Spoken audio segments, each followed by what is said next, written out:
It is now recording. Congratulations. Hello. Welcome Are to we your. now live? We are now live. Okay. Awesome. Welcome to doing your first. Probably not your first podcast. Is it your first podcast? My first podcast, absolutely. I've done Yeah. like memo recordings for like folklore where I've interviewed people before, but I've never been like, let's post this somewhere. So how you feeling about that idea, that notion of having your voice streamed to the entire world? I'm starting to reach a point where I don't really give a fuck anymore. Mm. And I think I just need to do it for the sake of doing it to get over myself so that I can just keep doing more because who really cares at the end of the day? What is your late 20s for if not breaking boundaries? Exactly. We Hmm. gotta we gotta not be sad and depressed in our 30s, and by doing that, we just gotta stop giving a shit. Wait. We're not supposed to be sad and depressed in our 30s? From what I've seen, that's the route to go, but I don't want to go that route. Okay, yeah, I'm not geared up for that. I think my I 30s are going think to be we the can do worst. it. Like, I've been on the trajectory of, like, alcoholism in my 30s. That's been my plan. And then, so is your peak thing going to be at your 40s? That's when Kirsten thinks that her Hmm. peak's going to be. I think that's when I'm going to have more gray in my hair. So, yeah, Hmm. probably. Like, it's going to be, like, like the, not just for men, but, like, the gray shit. Like, I'm going to be real Yeah, handsome, I think. I'm going to look like you're Ethan going to start Hawke. turning. That's Ethan Hawke. Let's talk about Ethan Hawke for a second. Okay. You want to be him, love him, take care of him, all of the above. If I'm doing fuck, marry, kill, every option is Ethan Hawke. Yes. Kill out of jealousy, fuck out of lust, marry out of love. You know? Dude, you know what? I applaud that. I think he's the perfect choice for that. He's a great person for you to really emulate yourself from. And Jesus hey, Christ. he's a lover, not a sad person. No, he's definitely a sad person, but he's a lover first. I saw him So, in Boyhood. He was sad in that movie. yeah, that's Yeah. true. Yeah. Cool. Welcome to Speaking of shooting movies, the shit. where we just sit down and we shoot that shit. We shoot the shit like a couple of fucking losers talking about the things they Yeah, like. My name is as Brendyn we Creamer. usually do. I'm Ken. Ken. Ken's Ken, here. Ken's just in the Ken. fucking building. That's right. Well, Uh so how did we come to this conclusion that we were gonna do this? Please tell me. I I forget. feel I feel like we just sit down like every fucking person on this planet, and we just sit down and we're just like, "Hey, we're funny. We could totally make a podcast and like people would listen." And then we were like, "Yeah, you're right." And then we kept moving on with our lives. And then I don't know, for me anyways, I've been starting to try and be more like public with my own writing and like thoughts and like critiques of things. And we do that to each other all the time. And then somebody was like, why don't we just do it? And you were like, I got new equipment. And I was like, okay, let's do it. That's true. Brandon made a little investment. Yeah, he did. And hey, if one of us can make an investment, we can both thrive off of it somehow. That's exactly right. Yeah. I mean, yeah, I think you're right. Like, even I think back to when because we've been friends for like 10 years, I would say. I think now, probably. Yes, Yeah. we're on that decade mark. Whoa, we are Fucking on that crazy. decade mark. That's kind of nuts to think about. But we became friends because we were doing this shit. Like, Yeah. I remember ranting to you about fucking Hamilton, Oh yeah, like, big time when we absolutely. were in high school. I was like, this is the best shit ever, man. Oh yeah, it was me and you in the back of chemistry class, just shooting shit. Yeah. Uh, like we are right now Yeah, today. pretty much. Pretty So much it. it all comes Nothing has full changed. circle. No, Nothing at all. no. Now it's just the same thing, but probably with more. I feel like we've grown in our intellectualism so that we can easily go from having like a very intelligent conversation to the most stupidest, dumbed down thought process you can possibly imagine. Yeah, I like to focus on the dumb shit personally. Yeah. I am Well, by no means an intellectual. I'm no. very stupid. But Somehow we got degrees. Don't know how, but anybody can get an English degree. Just saying, it really doesn't take that a is whole true. lot. Um, That is true. but you're the smart one, so like it balances out a little bit. It's fine. Yeah, we can debate on that very, very much. What is smart to a dumb person, you know? Anything that's not dumb, whatever that means. Whatever that means. Yeah.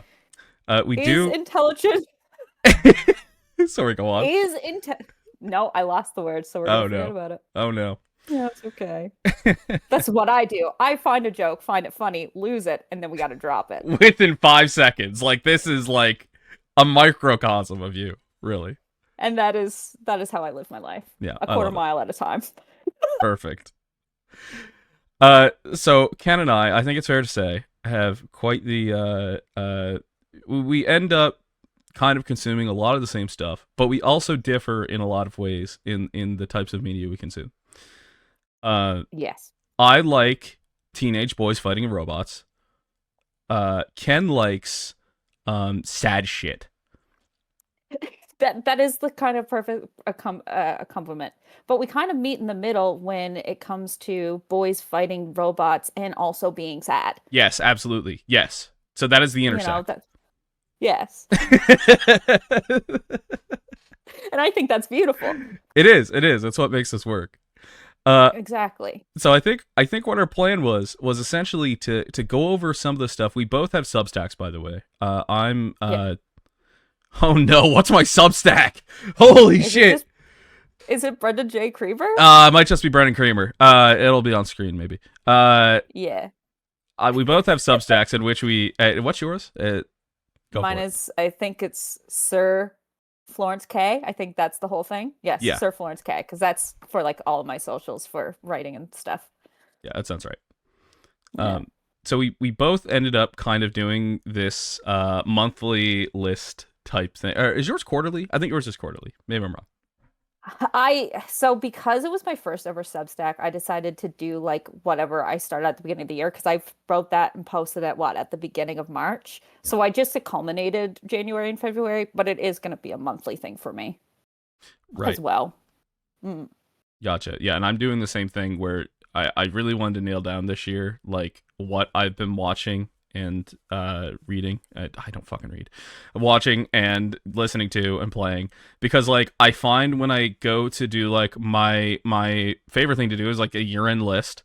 I got nothing. Like I'm having to remember back and I feel like I'm really limited to like the last sorry like 3 or 4 months. Yeah. Yeah. So Yeah, and this it's so yeah. easy to do it that way. Yeah, Um, absolutely.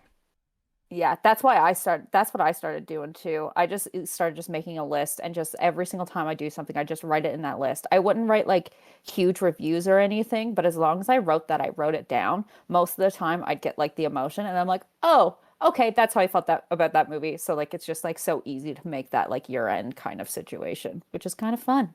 Certainly. Yeah. For Mm. mine, I've been doing like uh so I'll post it to my Substack. Like every month I'll post the record of whatever I've been consuming.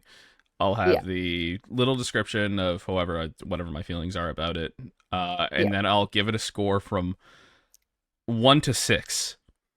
Yes, you like to give scores. I do. I refuse to give that to people because um why put a number on it? Unless I really want to, I guess.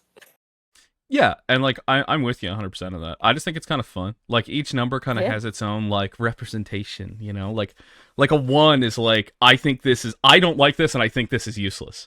But a 2 Yeah. is like I don't like this but I think there's value in it. And then Yeah. like yeah, I don't know. Yeah. It's I cute. yeah, I like how you do your rating system though. And when people do use rating systems, like I really appreciate it when they do go in and they're like, this is how I'm doing it because nobody's rating system is the same and this is for myself, so why would I do it any other way? So it's Yeah. great. Yeah, and that's also why I like doing 6 numbers cuz it's weird. It's silly, Yeah. you know. It's not 5, it's not 4, it's 6. It's 6. But anyway, that's all to basically say that we both come away with many things in the run of a month, and so it's really fun, I think, to connect and chat about some of the things that are definitely shared experiences that because we don't live in the same area anymore, we can chat about here instead on the internet. I think it's a great idea. That is the one beauty of the internet itself. Yes, we all have to live on it and be parasocial together, but at least we can do it with our friends we can't see in person anymore. Mm-hmm. Yep. Yep. It's true. It's true. It's like the one Mm. good thing about the internet. Yeah, That and literally. conspiracy Why? theories, right? But they existed even before. Just go watch the X-Files. Yeah, that's true. That's true. You know, Paul McCartney has been dead for a long time, so.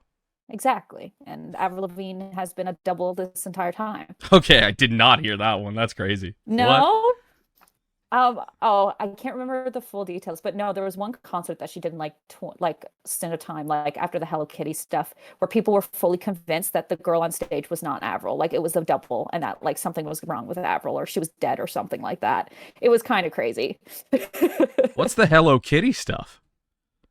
Do you not remember in like 2012 when she did the whole like she did this like super like kawaii style song called Hello Kitty? Oh no, I didn't know this. Kawaii. Oh my It's not a god. great And song.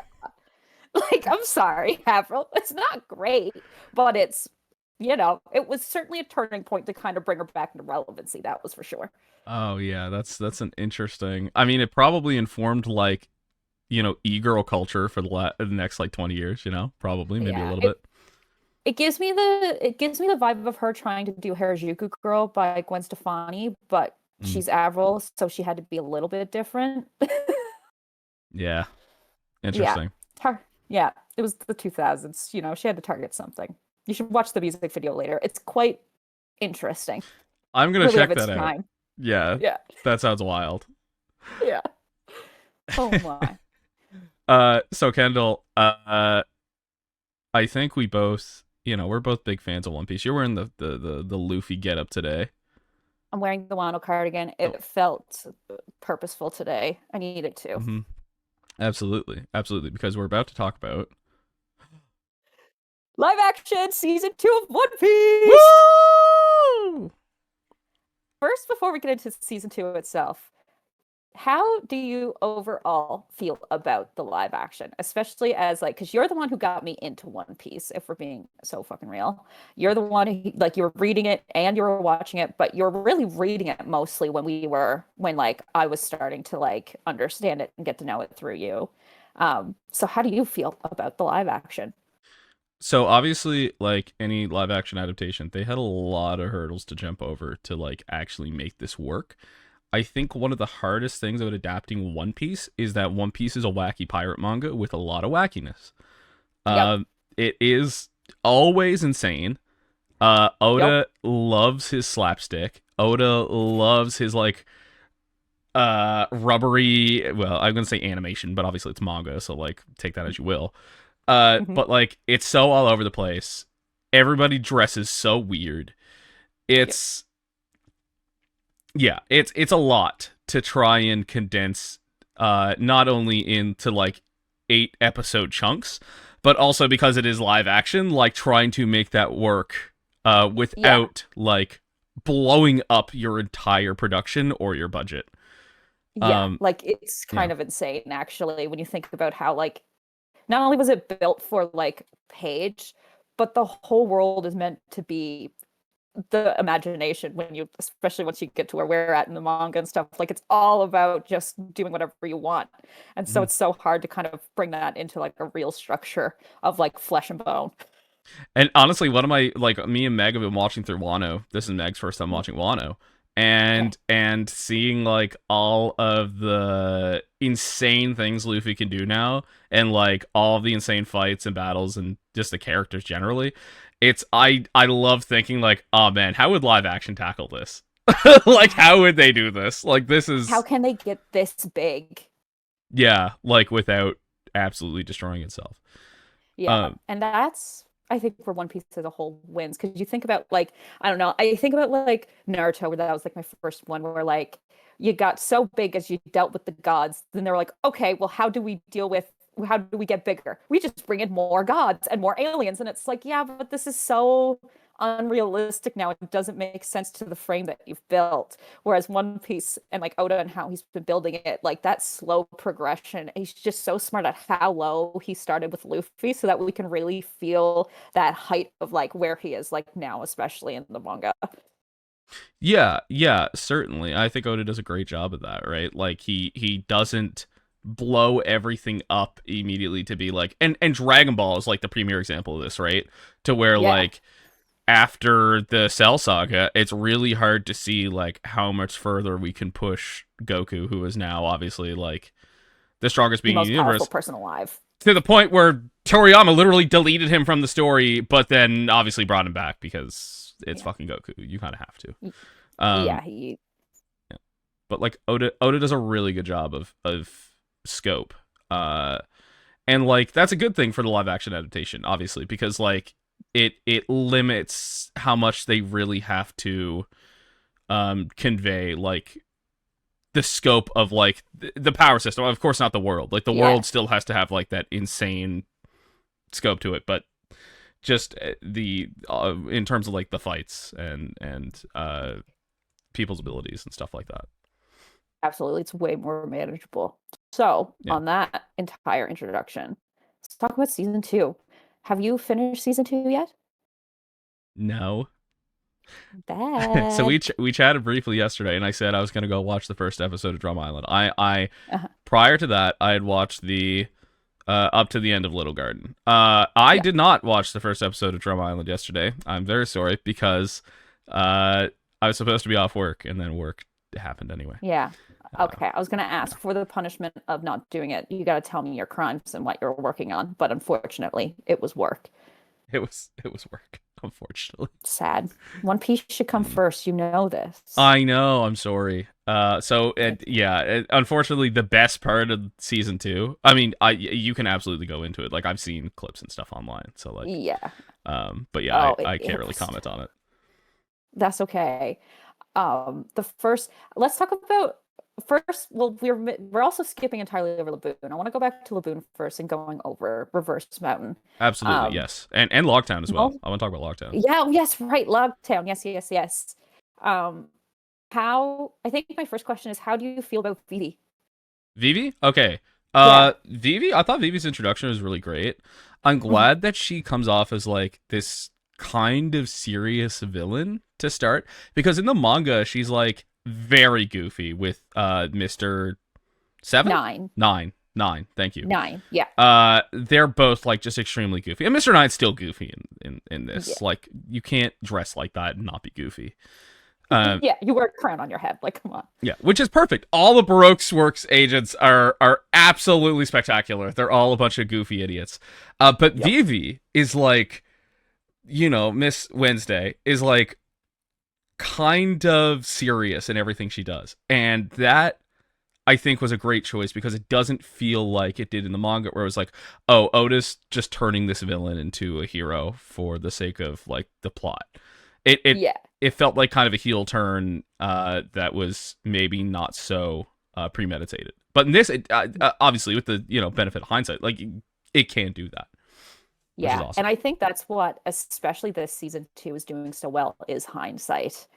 Because we get into Logtown too, and they bring in our boy. They brought in Barty hundreds and Mm-hmm. hundreds of hours earlier than before.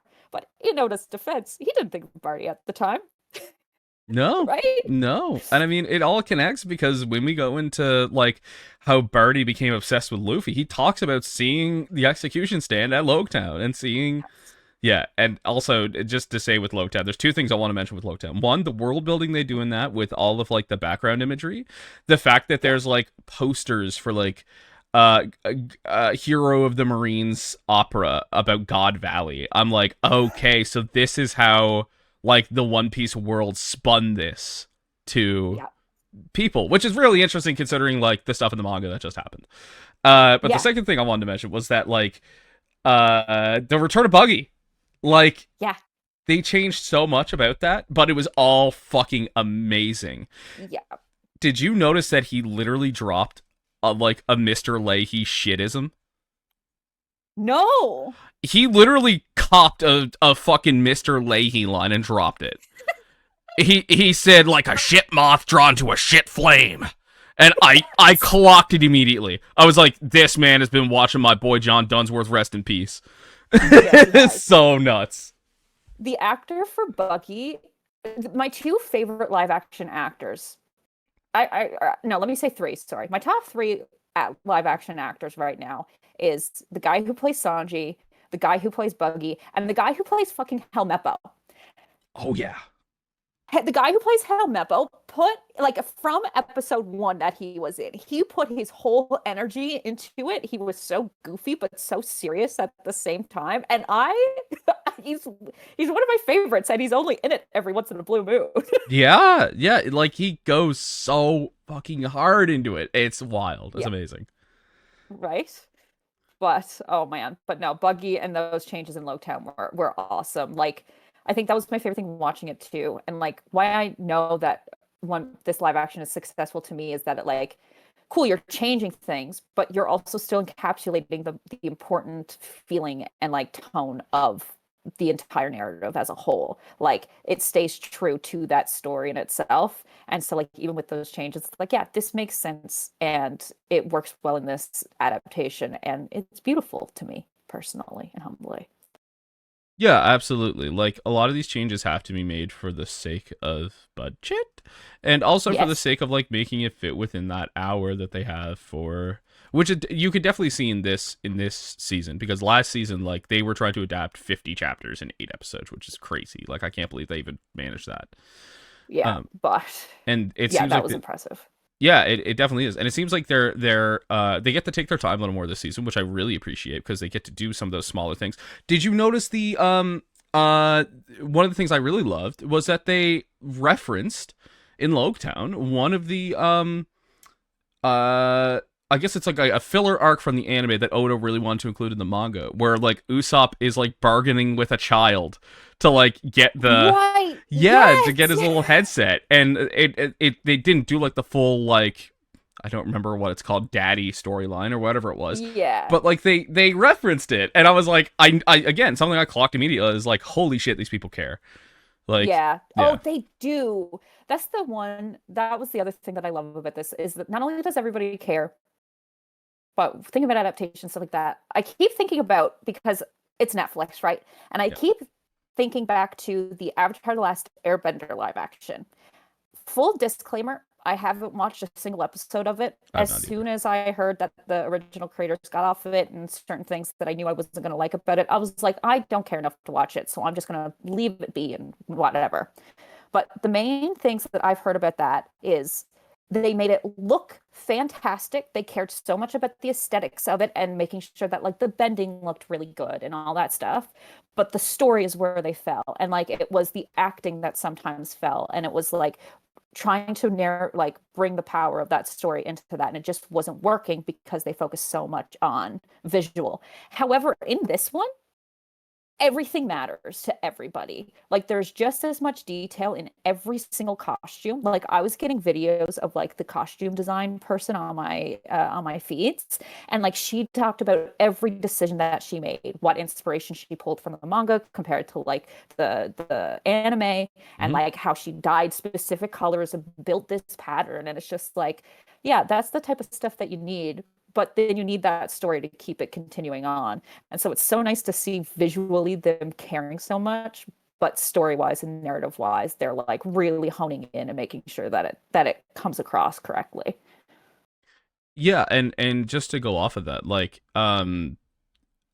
you can tell that with the actors as well. Like Emily Rudd's entire fucking outfit, like her wardrobe, like she wanted, like she's posted about it, she's wanted to like match pretty much exactly to what Navi is wearing in the manga and anime, to the point where like Yeah. some folks are like, damn, like she's kind of a skimpy outfit, isn't it? But like she Yeah. loves that. That's Like what Nami wears. that's what Navi wears, and that's what she wants to wear, and it's fucking awesome. Like it's really Yeah. cool to see that she My cares that much about it. Absolutely. My one styling critique, which I understand from like a safety point of view for the actors, is the stupid sandal shoes. Give them Sandal sandals shoes. or make them wear or make them wear real shoes. Like what Luffy wears on his feet, they're regular shoes, but they try to make them look like sandals. So they just look really weird. They do the same thing with Shanks, and Nami wears them too because they wear sandals all the time. But it's like you can't have your bare feet out on like these sets where you're doing dangerous stuff. And so they like come up with these shoes, which is really smart, but aesthetically, like it sometimes it pulls me so out of it. Interesting. Okay, I didn't even clock that. I did not notice that. Oh, I did. Interesting. I was like, what is wrong with your what is wrong here in this Interesting. picture? Okay, and that's wild. That is wild. I could see that. Yeah, that definitely a safety issue, but also like yeah, I see what you mean there. Yeah, like once again, I'm glad that you're trying to keep it as true to it as possible because you're right. Luffy's not going to wear like a normal pair of shoes. God no. But also, we could have figured out something a little bit better out, I think. I think we could have Yeah.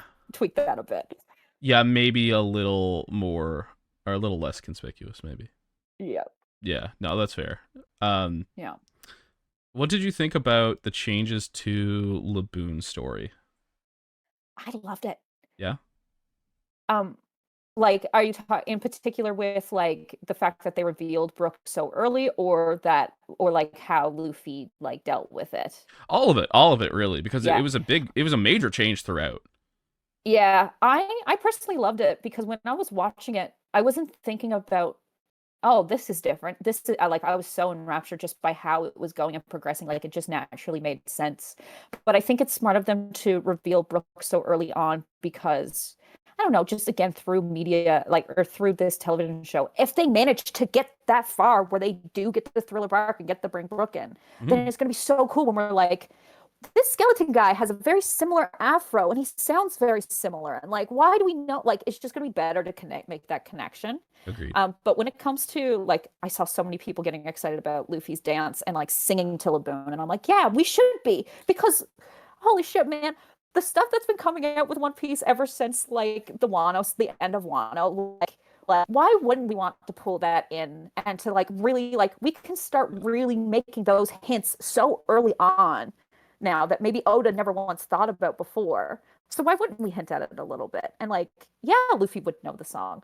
He grew up with Shanks. Like, Yeah, and I mean he does know the song in the anime when it eventually comes up. It's also just like I love that change in particular, the way he deals with Laboon, because in the manga he punches him and is like he's like we're gonna duel when we get back, but like yeah, he because of the musicality of the Rumbar Pirates, that is what connects, right? And yeah, the Nika dance does add to that 100%, especially for us who like we obviously know what's going to happen in the story, and yeah, just like Brooke. Once like new fans get to that point, they're like, "Holy shit! Oh my god! Oda yeah. be cooking!" Like, you know, that's gonna Yeah, and we're like, yeah, we've connect. been here the whole time, guys. Yeah, and I Like, mean, it also connects with a bunch of stuff in Little Garden as well, which is awesome. But yeah, yes. the one thing I found very strange about that episode, and Hmm. again, this is just they adapted it in a way that makes sense to me. I don't think there's a Yep. critique at all. I just Mhm. really love how the manga handles them meeting Crocus because they get sucked into the whale, and it's like it's like just a little island in the whale's belly, and Yeah. I can't remember the joke exactly, but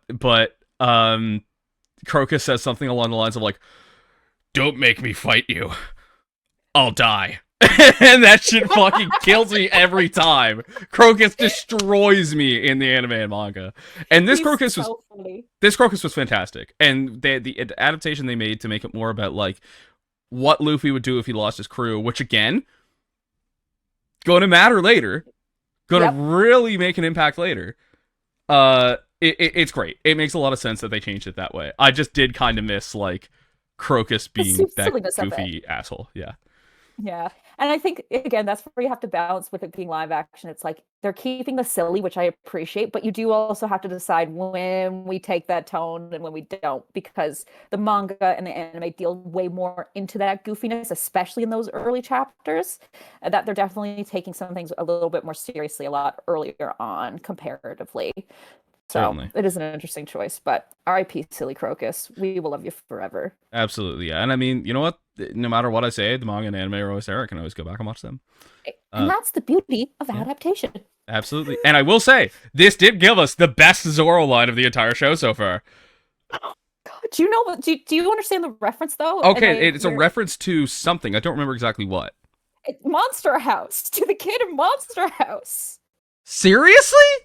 Yeah, the kid in the Monster House. He's like, he said something about like the house is uvula, and he's like, it's a girl house.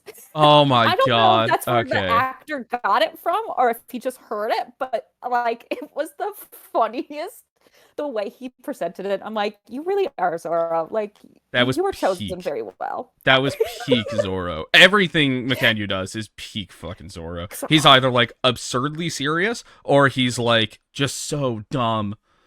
yep. Oh, the moment they land on Little Garden and he's like going, and then Sanji's just like, where are you going? He's like, don't worry about it. Like, Yeah, absolutely. yeah. Speaking of places that I do wish they kept a little bit more silliness, going back to Lowtown for a second. I know it's filler, so it's fine. And I'm pretty sure it was this one, unless it was in Water 7 when he does the babysitting stuff. Oh, I actually don't remember. That might be Water 7.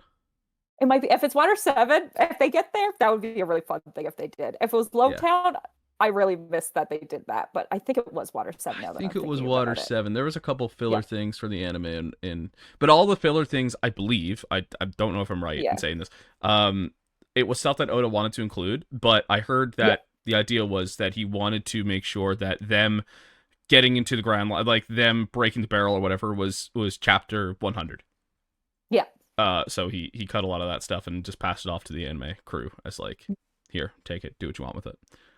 That makes sense. Which does make a lot of Cool. sense. Yeah.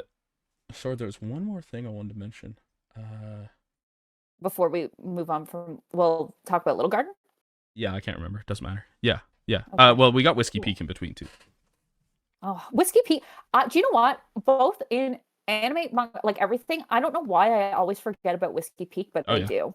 Yeah, it's Yeah. very forgettable in the manga, I find. Yeah, like it's just so short here and there, but I really like the impact that they took with it in this one, especially for like Ingram. Like he slayed the boots down, girl. Oh boy. Yeah, everything they did with Igaram was fucking fantastic, just generally. Like, we obviously it was shown in the trailers, so we knew this was coming, but the Yeah. amazing. Couldn't have been better. I know. I like that they really tried to portray the relationship between Vivi and Igaram like in that way. So like the impact of what happens to Igaram hits so much harder. Me too. It's so good, and I think it was so smart of them too to do like flashbacks too to like Vivi at Marie-Joie, right? Like to Mm, kind of not only build that relationship, but to show Vivi off a little bit more that we never really seen like in like the manga or anime kind of situation that early. yeah, absolutely. One other thing, and it's funny that you mentioned like how forgetful Little Guard or not Little Guard, Whiskey Peak is, Yeah. because when me and Meg were watching this, Meg didn't realize the twist of Whiskey Peak because it is so forgetful of an arc. So I was Yeah. like, I was on my seat waiting for Meg to like get the realization like of what the cactuses are, and I love that. That is one of the coolest reveals. Is like, oh shit, it's crosses on hills. Like that is like so dark. Yeah. I love it. It's insane. Yeah, and I feel like that is the first like I mean, there was a lot of like dank stuff throughout, especially when we think about like Namis and stuff. But I don't know, that's like one of the bigger dark turns that like Oda really takes. That's like it feels so like I don't know. It's like whoa, this is a big deal. Like this is a Yeah. huge like we're in danger. It's very much, I'm in danger, which is Yeah. makes sense for the Grand Line. Yeah, you should be in danger. It's weird Yeah. if you're not. Yeah, like and so like for them to set in and their first island being island of graves, basically, like nobody gets out of here. Like very few do. It's like, can you beat this? And of course they do because they're awesome. And Zoro's having fantasies about Mihawk to get stronger. Which again makes so much sense. Zoro just went through like this real traumatic experience, and we forgot to talk about the scene in obviously Logtown where he does the cursed sword blade flip with his arm out, and classic. And Tashigi's So fantastic good. there as well, and all of that's I amazing. know. And Smoker, we have to talk about Smoker too. I forgot about Smoker. We do have to talk about Smoker. but how yeah. But before we get to that, I just want to say like the Zoro like fighting 100 men and him counting them and him actually killing 100 guys while he's doing it. Man may not know where he's going, but he knows how to count. No, he can count. He can count real good. Yeah. But yeah, I did want to talk about Smoker. How do you feel about Smoker? Smokey Boy. I think the one downside of it going into live action, especially with how Oda draws his men, is that I want Smoker to be I want Smoker to be like a 7 foot tall, big, square man. Oh, yeah. And so at first I was like, you're a baby. Why are you and then I remember like how old Smoker is and I'm like, no, this is like accurate at all. It's just you're just not an anime man because you're a real life man. Yeah, so when I first saw him, I was like, okay, but no, I loved him. The fact that they kept the ice cream line in and like how sweet he was, but like immediately went back to that gruff. Like he's so good. I thought they were going to skip it. I got really disappointed because they didn't. I think they changed up the placement of it. Because that's like the first I might be wrong. It's like one of the first times you meet Smoker. But this happened like right near it was in the second half of the episode. And something like that. I had been complaining to Meg. I was like, they have to drop the ice cream line. If they don't drop the ice cream line, I'm going to fucking riot. Like this, that would be a terrible sign. And then I see the little girl and the ice cream drop, and I lose my fucking mind. And he delivers it so well. What? It just like what a noble man and so stupidly sweet. Like it just shows off his character and who he is so well. And so when you see that Tashigi is like his right hand person, you're like, this makes sense. Oh, absolutely, yeah. It makes so much sense. Yeah. Yeah. But no, 10 out of 10 for Smoker, and I can't wait for him to chase a 16-year-old across the Grand Line for the rest of his life, only to then have to work alongside him later. Did you see? Okay, this was on the Newfoundland subreddit. Did you see this? Do you know what I'm talking about? Meg posted on their Instagram, right? Okay, so in the scene where Garp and Smoker are talking, there's a random prop map in the background of Newfoundland. Yeah, it is, baby. Hometown represent. Honestly, Newfoundland would be in the Grand Line. The fucking weather, dude? Like, absolutely, yes. Inhabitable island. It's raining. The next second, it's snowing. Literally, what was it? Wednesday, we just got like 40 centimeters of snow. And all night. And then it started to rain. And then it completely froze. So there was like, it was just solid ice on top of the snow. Like it took me forever. Luckily, I have people who have snow plows on the streets, so they like plowed me out. But like behind my car where my steps were, I couldn't do anything about it. It was brick. And now it's piss and rain all day today, like nonstop, 4 or 5 degrees. Like we're in the Grand Line, baby. You're in the Grand Line. We got grizzly bears. We got who knows what we got in our oceans. Like giant moose. We could have sea beasts. Giant moose. Giant moose just hanging around all the way, everywhere. I feel like we're either before or after Long Ring Long Land. I agree. Yeah. It's Long Ring Long Land, except instead of going this way, it was that way. Yeah, honestly, exactly. Yeah, but it is a goofy place where people do goofy things. So Long Ring Long Land definitely fits. Yes, we're cousins, you know? They're like the Cape Breton of it all, and then like Long Ring Long Land is Cape Breton confirmed. Oh god. Canceled in the first episode by all of Cape Breton. Come at me, Sydney. Come on, Sydney, come on. Do it. I dare you. What are they gonna do? Fucking nothing. It's Cape Breton. Yeah. I'm sorry, Cape Breton. I love you. It's okay. We do love you. You're the closest thing to Newfoundland, so you feel kind of like home when we're there. Absolutely, yes. Absolutely. So yeah, moving on. I guess Little Garden. What'd you think of that? Yeah.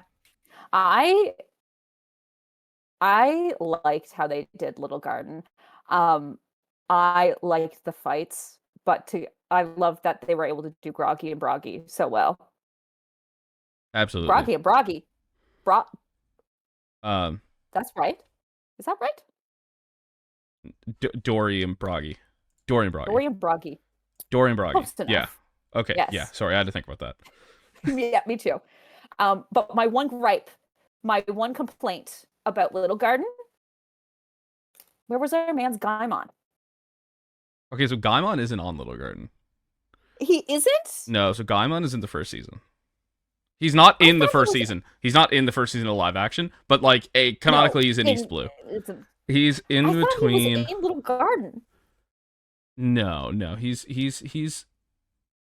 it's in between Orangetown and Syrup Village or Syrup Village and Baradier, one or the other. It's like 2 chapters, one Yeah, chapter, whatever. But that yeah, makes though we sense. missed Okay. Gaimon, which is going to be real important if we get to the One Piece because like Gaimon has a lot to do with that, obviously. Yeah, he's right there. Like he knows everything about it, and we don't have an introduction yet. So in my head, he should have shown up in Little Garden anyways, because Yeah, he didn't show up yet. he fits. He does. He fits there, you know. It would make sense. I don't know. Just thinking about this guy trapped in a chest, just like staying in the chest because he's surrounded by dinosaurs, like is very logical to me. That makes so much Especially, sense. Yeah. especially with two giants fighting each other every fucking day to the death, Oh yeah. only to then pat each other's backs and go, "See you tomorrow." Like, It would be ducking and hiding in that chest. Absolutely. so as somebody, because I'm not caught up in the manga yet, I've been slowly making my way through the manga. I'm currently, I think I'm leaving Punk Hazard and I'm going into Dressrosa. I have been debating just skipping and catching, like, and getting up to the end of Egghead so I can catch up. But you're fully caught up on the manga, yeah? Yeah, I read weekly. I will say, Dressrosa in the anime is fucking intolerable. Dressrosa in the Yeah. manga, breeze. I'm pretty excited for it. I'm It's not good. gonna lie. Yeah. But my brain is just like, I need to get to Elbath because something dropped about Elbath during Little Garden, and everyone's like Oh, yeah. seeing all the little videos, like, oh, is that where they're gonna go next? And then it's like one anime like fans are like, oh, you have no idea. We're never gonna talk about Elbath for another 20 years, bitch. Like, We got a long time before we get to Elbath, boys. yeah. Yeah. Oh, Yeah. But yeah, I mean, we were talking about the Nika references earlier, but they're like they talk about the sun god pretty openly, which is great because yeah. that makes sense with the Elbaf lore that we understand from the recent manga chapters. Mhm. And also, again, another great background shot of a Nika statue. Um, Yeah. yeah, along with, I loved this one. The Nika statue is really cool. I loved they included a statue of the silhouette of Loki before we met him. Oh, Which of I course, didn't catch that. oh yeah, so they have a silhouette of Loki when they talk about how Lola ran away from Big Mom's arc, from when Lola ran Oh, away because she was supposed to marry like yes. the Prince of the Giants. Uh, Right. and the silhouette, of course, in classic Oda fashion, looks nothing like Loki. But they included the silhouette statue, which I thought was fucking amazing. I really enjoyed that. That's Um, really cool. Great background design there. Yeah. No, I absolutely love that. No, I think they did Little Garden great. I love also the actor for Usopp and what he's doing with Usopp. I think he carries Usopp's character so perfectly well, and he plays that fear so good. And I don't know, just seeing him on Little Guard again made me go, I'm sorry, Usopp, for shitting on you for chapters upon chapters and chapters until we got to like God Usopp, and even then I still shat on you. Like, you're beautiful, He you're deserves to be awesome, shit you're on. It's funny. really trying your best, and you're going to become the bravest warrior of the sea. I believe you. 100%, yeah. I love how they've been handling Usopp's character. I love how they're handling a lot of Straw Hats characters. I didn't mention this earlier, but Yep. with Whiskey Peak, when him and Sanji get fucking honey potted, that shit killed me. I was like, some people were complaining about that online. I was like, no, that's peak. No. No, that checks out. Yeah. That checks Two completely. pretty women show up to Sanji and are like, "Hey, take your friend." Yeah, he's gonna force Usopp up there, and he's gonna Sure. get into that room with those ladies. Oh, Like, absolutely yes. Like that's do gonna not happen. forget Sanji's pervy roots, and we will make sure that they stay there, just a little bit sweeter, because it's Tez, and I don't think he can be that pervy. Yeah, I think they did a great job adopting like a more calm approach to Sanji's Yeah. perviness. Well, Which it feels, yeah, is very fun. yeah, and it also just feels more akin to like Sanji that we kind of know him like post time skip. Well, not post time skip because holy shit, Fishman Island, but like No. post whole cake, I'll say. Certainly, yeah. I mean, he very much carries that chivalrous attitude that he always has, the way he treats Mm, like Nami and Robin and whoever. yeah, He just kind of that part of him that is like, maybe a he little too settles down. extreme has been scaled down. Absolutely, yeah. Yeah. Yeah, Um, he had to go from loving women too much to being a transphobe for a little bit to kind of meddling out and just being like, I can put all of my love into Robin and Nami and just helping all the women I can, and we'll call it a day. I'm like, yeah, yes, yeah, absolutely. It's fine. You could just do that. It's fine. Um, yeah, yeah, and like I'm interested to see how that will work when it comes to him, like his fights with women, in which he cannot yeah, fight them. yeah. I'm hoping, obviously, that stays. Um, I do too. yeah, It's so important to his character and who he is, and like, it's the same way how like how Zoro fights women too. Like they both have such moral standings, and like for Sanji, it really is like, no, I don't care. I believe that you're powerful and you could probably beat me, but I'm just not gonna fight you because that is against who I am as a person. Like, sorry. yep. And I respect that. It's been the law since the age of the dinosaurs. Yep, Yep. yep. But no, before I move on, because I want to talk about Sanji a little bit more, but into Drum Island, which I know you haven't watched yet, but to like finish off like Little Garden conversations. See, we could just talk about One Piece all day. I know, I know, Like, I know. It's getting bad. like holy shit. But any final thoughts on on Little Garden? Like I loved how they did number 3. I think Oh the my one god, thing yes. I was a little bit disappointed about, not disappointed because he still did a great job, but like Zoro doing his pose was way more stoic and serious than him being Yeah. like, you fucking losers, I'm gonna look cool as I die. So that Which, was, yeah. Sorry, go on. yeah, no, you keep going. Yeah, no, I was just gonna say that was my one complaint. Yeah. Was that like I love Goofy Zoro in that moment. It absolutely kills me every time that his decision. Well, I'm gonna die. I might as well die looking fucking cool. And Yeah. after trying to chop his legs off, which he does here, with Nami getting Yes. mad at him, which again, accurate. Uh, Yep. but I think if you were going to adapt that into like who this live action Zoro is, this is the way you had to go. It just Yeah. makes me. It's like the Crocus shit. It just makes me a Yeah. little sad. Uh, Yeah. but Exactly. but I understand it. I do, Yeah. and it's It still was a great. smart choice. Yeah. Um, Exactly. I loved Little Garden overall. I thought Little Garden was fantastic. I thought Mr. 3 was easily one of the best actors this season. So funny. Fantastic. Like, I heard people bring this up, and I have to reiterate it. Impel Down is going to yeah. be fucking hilarious. I want them to at least, I would love if the live action could get to at least the time skip. If we Yeah, stop at time skip, I would be totally fine with that.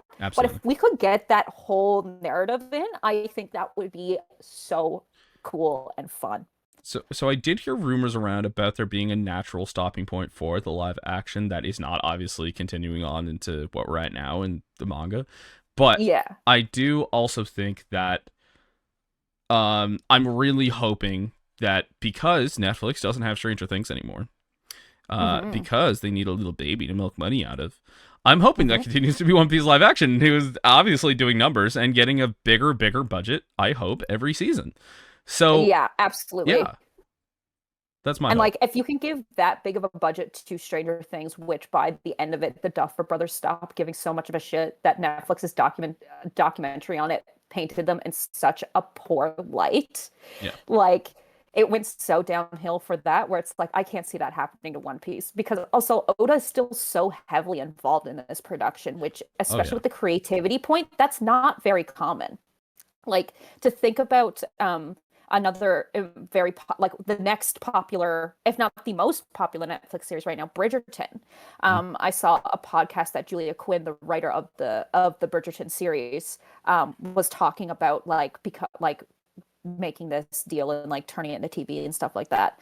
And like one of the things that most writers have to give like accept is like the creative control over your work. Like that's at the window the moment you give that over to these people. So the fact that Oda is still so heavily involved and still makes like those hard decisions for this, I think that's very smart of them to let him do that. And it's going to keep it being very successful as we move forward. Yeah, absolutely. Yeah, the more say he has over what goes and what doesn't, I think the better. Um, Yeah. yeah, Kind of keep the train on the rails kind of situation instead of absolutely. going, we only have so many seasons, so we have to put in as much shit as fucking possible. Kind of like, that's where I can Yeah, fear One Piece going. absolutely. And I think the good thing is that I think anyway that a lot of the seasons from here on out. I mean, season 3 is going to be Alabasta. We know that.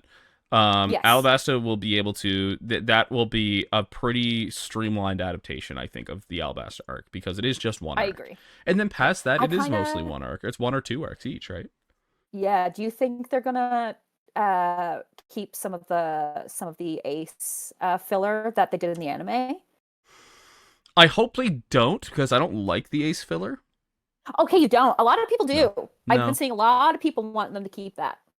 I like that Ace makes himself known and then recognizes right away, like, okay, Luffy has his friends here. I have my own mission to go on because it I'm matches up good. so well with like the stuff that comes later, right? So That yeah, yeah, that does make that's my sense. opinion, but I understand why people like it because I also love Ace. Like I don't dislike it Yeah, necessarily. I just think it's like yeah. unnecessary. Narratively, it makes more sense with the characters at hand, kind of situation. Yeah, but if they need content to adapt without going into a silly fucking B plot like they did in the first season, buddy, go for it. Honestly, Yep. sounds great. App. Yep. I'm here for it. Um, Sweet. yeah. So please tell me all about Drum Island. I won't like. I do want to leave some things because I think you need to watch it for yourself. Sure. But Drum Island was so good. I like rewatching it, like thinking about like when I was watching it in the anime because I watched the anime so fast when I look back and think about it. Like I caught up to where Verwano was in like a year. Like it was Yeah. kind of insane how fast I caught up. But I remember watching Drum Island and just like crying because of course you are. This cute little reindeer guy is, telling his has a tragic backstory and wants to be a doctor, wants to be the all cure for the world. And like, how can you not sob at that? And I think the changes that they made were really smart, especially when it came to Heralick and his story and how that gets progressed. Katie, the actor for Dr. Reen, I can't remember her full name now, Oh, Katie Seagal, but who I yes, forgot, which is fucking yeah, awesome because I love Katie Seagal. she is amazing. I'm so She glad. did it so she's so badass. Like, so there's a part where you see the background of Heralick and Dr. Reen fucking hiding away because like all the doctors are being hunted down to be brought to the castle. Mhm. And it's just the two of them like going back and forth being like you old quack, you hag, like that. And like it's just such a fun banter and it sets them both up so well. Mhm. And it's awesome. But no, when it comes to Chopper, a when I first heard that they were going to do a live action and they were going to bring Chopper into the live action, I was terrified because I was Yeah. like, this is going to look like a CGI mess. It's not going to be great. I was so afraid that to the point that I was like, I want Chopper to just be a Muppet. I want him Yes. to be a Muppet and for them to go into the full like silliness of that type of thing. But I really like how they went with it by making regular Chopper CGI so cute, so adorable. From what I recall, too, they mapped the voice actress's face so that her emotes translated to Chopper. So when she's doing her acting is still a part of Chopper and is still Amazing. like in that little guy. But then when it comes to like human Chopper, they put somebody in a suit and they did full special effects, which I'm so yes. Like if he's human form, why wouldn't you put a human into that situation? Like it just makes logical sense in my head, not only to help with costing, but like to bring that reality back. I think that's what they're so good at is bringing the whimsy into a real format, and it really just solidified that for me, for sure. But Absolutely. um, yeah, all in all, I think they did it very well. How they told the story and slowly like delved into like Heralick and like Chopper's intelligence too, and showing how that slow shift of it, even though they had to cut through so much time, like I think they did a good job with that. Um, but one of my favorite things that they changed actually, and that they brought in, we're going back to my man Sanji. So when Nami first gets sick, in the anime, I love the scene when she wakes up and she sees everybody sleeping in the room with her, like it's like showing her that like her friends are worried and scared or whatever. But in this one, She wakes up, she has no idea how much time has passed or whatever, and it's Sanji worried out of his mind, trying to Oh, get food down or so, and he tells the story about his mom.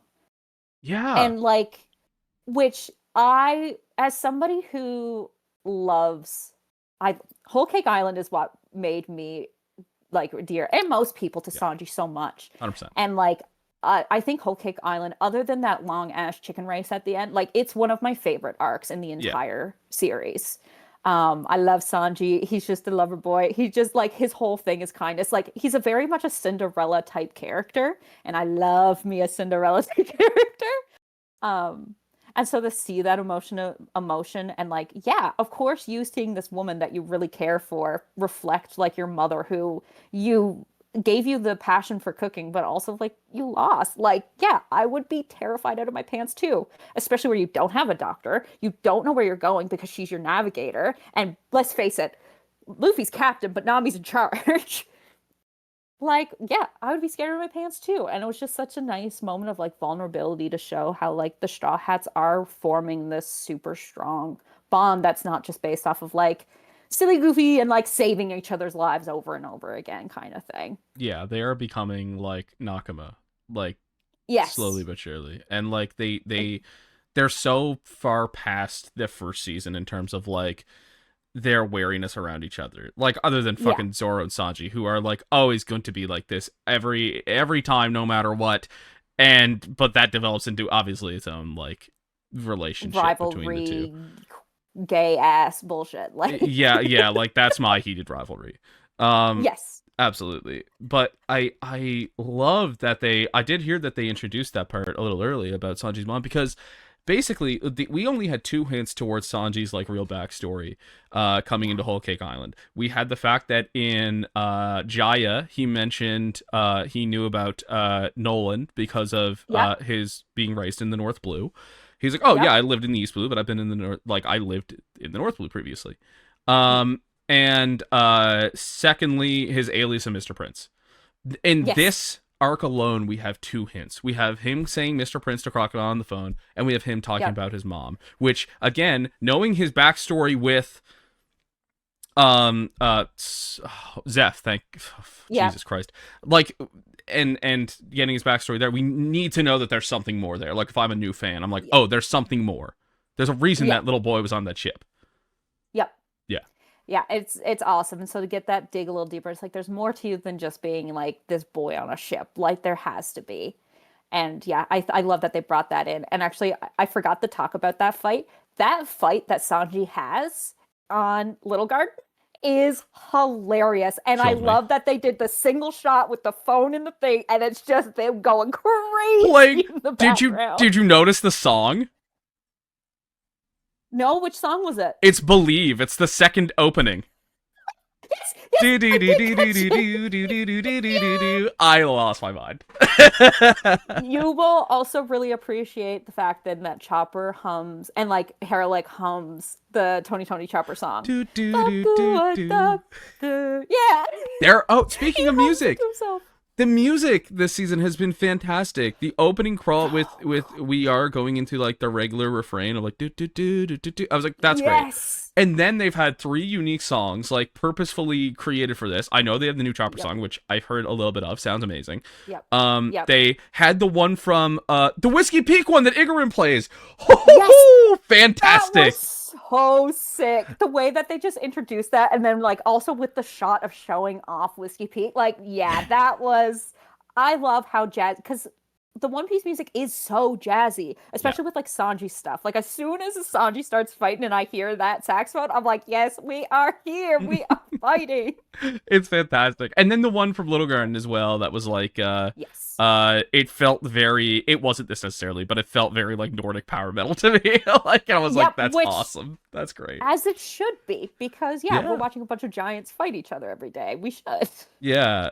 So they really knocked it out of the park with that as Yeah. well. Yeah. But yeah. No, I think the only other thing I have to say about Little Garden too, or not Little Garden, but Drum Island is is Wapple. I think the actor for Wapple did a very good job. He was Okay. an ignorant piece of shit. Like they also did some more background stuff with Vivi and Wapple, like showing off like them interacting at Marie Joie. Okay. Yeah. Oh yeah. That's Oh, cool. they do like a little connection for Vivi to Drum Island and dig a little bit more into like that political part for Vivi, because she's nervous to go there because she knows that like Drum Island and Alabasta are on like iffy terms, and they definitely delve a little bit. They start showing off more of the politics in that episode, which I really like, especially because they are talking about like how Wapple like steals all the medical doctors and how like they're literally being hunted down, and like that conversation about who deserves medicine and who doesn't and stuff like that. Yeah. So that was very cool. Also very cool because I can't remember the guard's name, but like the head guard for Wapple and his like moral strife and struggle with it Is it all. Dalton? Yes, Yeah. Dalton. Like when Dalton Um, defects, yeah. yes, very good. They dealt with him and his struggle, I think, also very well. Um, and that final moment, the whole like, when does a man die? Knocked it out of the park. I know I'm gonna cry Like, like a fucking baby, dude. yeah, I was sobbing. And Yeah. like it's like they changed the location from like being outside in like the courtyard to like being inside of the palace, and like just that shift, and then the whole like there's a monster coming, like don't hurt him. He's anyways, it's so good. You really need to just sit down and watch it. I I don't do. want to say too much more. I do. Thankfully, this weekend is fairly free for me, so I'm gonna try my best to get There through you it. go. I have been very excited to watch because I know it's the best part of the new season. It Um, is. yeah. They so much care, and like in the comic or in the manga, because I can't remember right now, slash manga, does Dr. Reen, is Dr. Reen the first person to mention the Will of D? Yes, believe so. Okay, So she so so that she's the is, first person to mention, huh. I like what the government did there, Gold Roger. Don't they know it's Gold D yes, Roger? Yeah, yeah, yeah. yeah. They did that part really well too, I Fuck have to yeah. say. And I'm like, yes, bring this stuff in. I don't just how they tie everything in for the anime, they're or for the live action. They're just so smart. They're taking their time, they're being patient, and they're just so smart with how they're lacing everything through. I think it's fantastic. Absolutely. I'm loving that. And even if God forbid we don't get anything past season 3, this has already mobilized a whole new group of people to like get into One Oh, Piece, and they're going to like for the folks that, and I know this happened with Hunter x Hunter, like when the anime ended, people would yeah. just pick up from where the anime left off, and like manga wise, which makes sense. People will do Yeah. that with One Piece, and they're Yeah. going to have so much information to go back on as they're going through the story, and like they're going to be as, if not more, blown away than I was reading it for the first time, and that is fucking amazing to think about. Yeah, I know. It's so cool, especially because it's like that big concern for everybody out there who refuses to start One Piece because of how long it is. First of all, I understand. It's a story that's been going on for 25 years.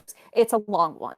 But with the same recommendation that I give for people who have the same thoughts for Critical Role, start where you want to start. Yeah, Because the beauty of it is that it's such a big story that if you start in the middle of somewhere and you move forward, you're going to understand it and it's going to make sense. It's just eventually you're going to reach a point of being like, okay, but I want to understand this part more, or I want more context behind this. So then you go back to those like original early stuff, especially if you think that like the pacing's bad or like the story's what, like then you go back and you go through those because you have the energy and the desire to learn more about the world, kind of thing.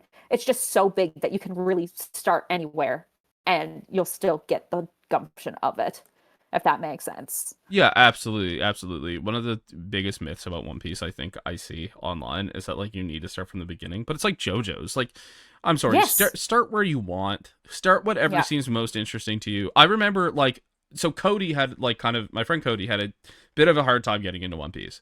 And Yeah. then he watched enough of it. Like he watched up to like Jaya or something, and like he Yeah. enjoyed it well enough, but it's, obviously it's a very long series and you're asking a lot of somebody to watch that. So I just, Yeah. when he went to go pick it back up, I just said, just start at Water 7. And he Yes. did that. And he got through in this lobby, I believe. And he was like, Yeah. okay, no, this is fucking fantastic. Like, this is real good shit. Yeah. Like if you want to just get into yeah, especially water. If you want to start getting into the shit, just start at Water 7. Yeah. And that's where it all just like Yeah. Once honestly, my recommendation for people would be watch the live action. Maybe watch Giant yep, Skypia if you want. You can come back to it later if you'd rather. But yep. definitely like watch Water 7. Like, yeah. Peak piece. Alabasta is really good. Like that's like for a lot of people the arc that people get locked into. For me, it was Orangetown. Um, but like, and I know a lot of people there too, but like, um, that really like Alabasta really seems to be the part where everybody gets like locked in. 100%. Yeah. That is where a lot of the good shit starts coming up for sure. Yeah. Yeah. Yeah, I guess that's the One Piece live action. Yeah, I guess what are your general feelings about the season before we wrap up that topic?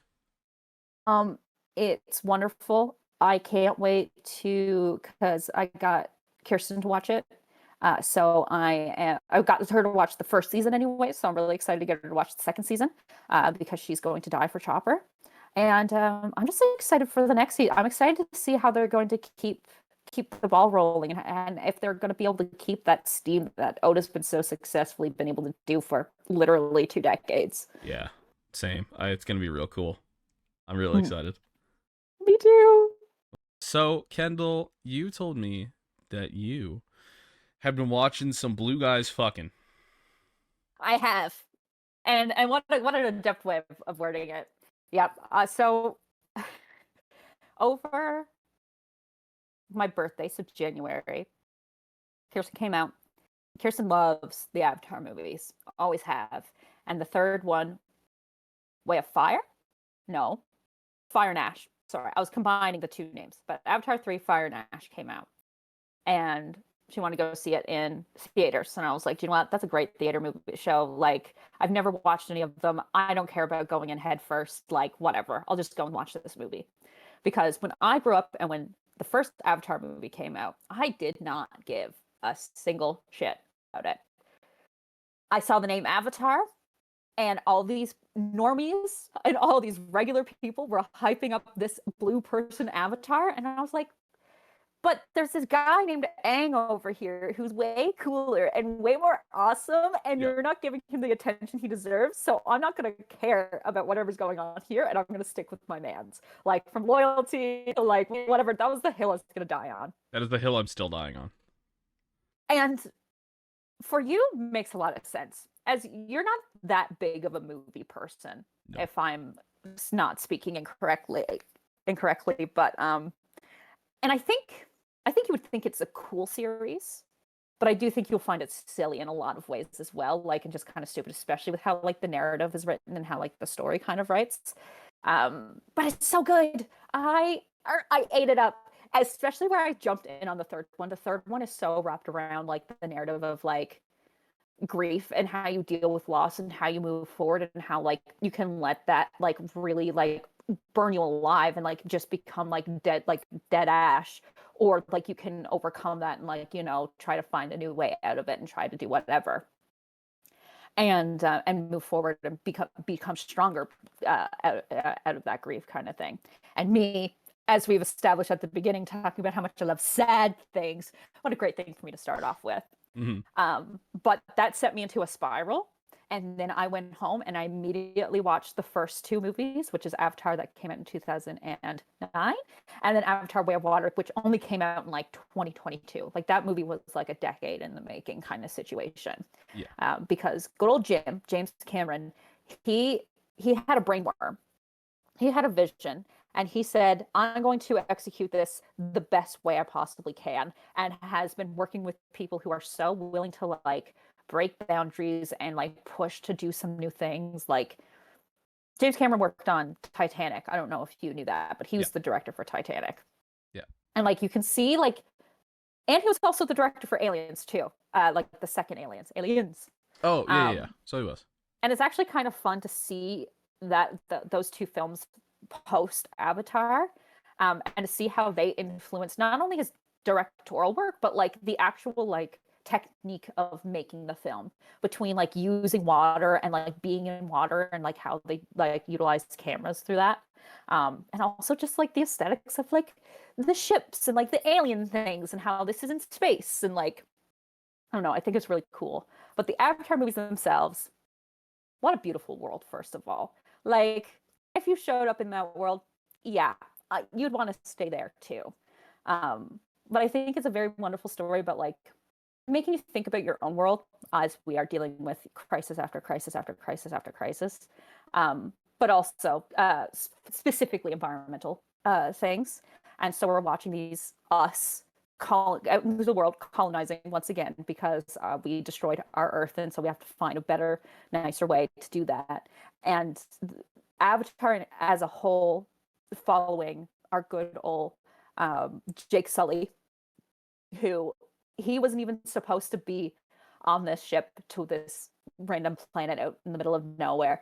His twin brother was supposed to go, but he just died in an accident, and he has the exact same DNA as their twins.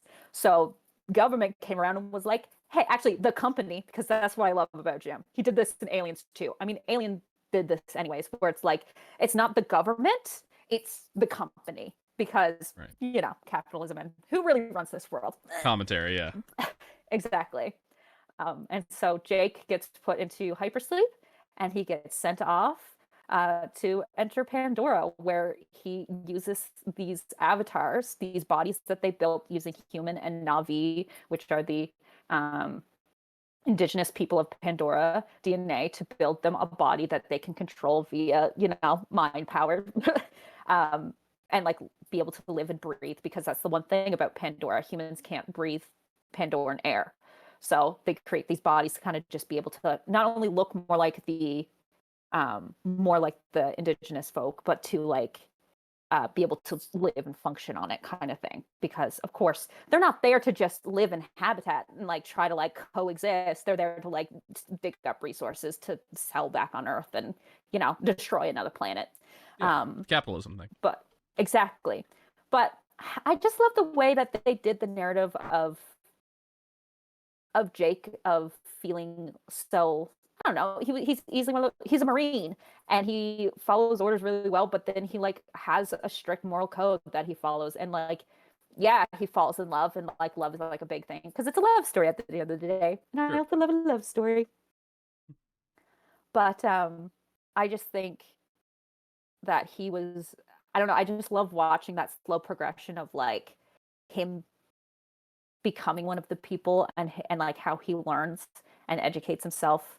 And then there's Sigourney Weaver's character, who's like, she's been the scientist here the whole time, who's had a very healthy relationship with the Na'vi, and it's like teaching them English, but not in that weird like you need to know English, but just in like a I teach you English, you teach me Na'vi, so that we can communicate better.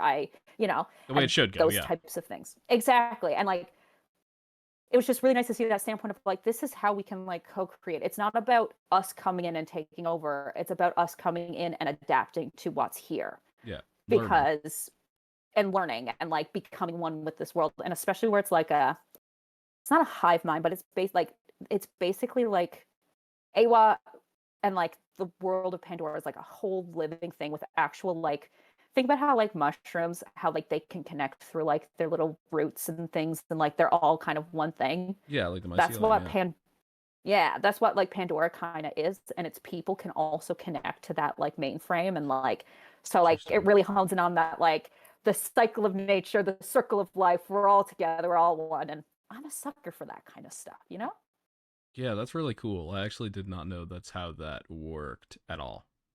Oh, it's super cool. Like, so like they all have those long braids in their designs, kind of thing. And what it's basically hiding is like, I akin it to their umbilical cord, and it has these like weird tether things at the end, and it allows both the Navi and like other creatures in the world to like bond and connect with each other in this very physical way.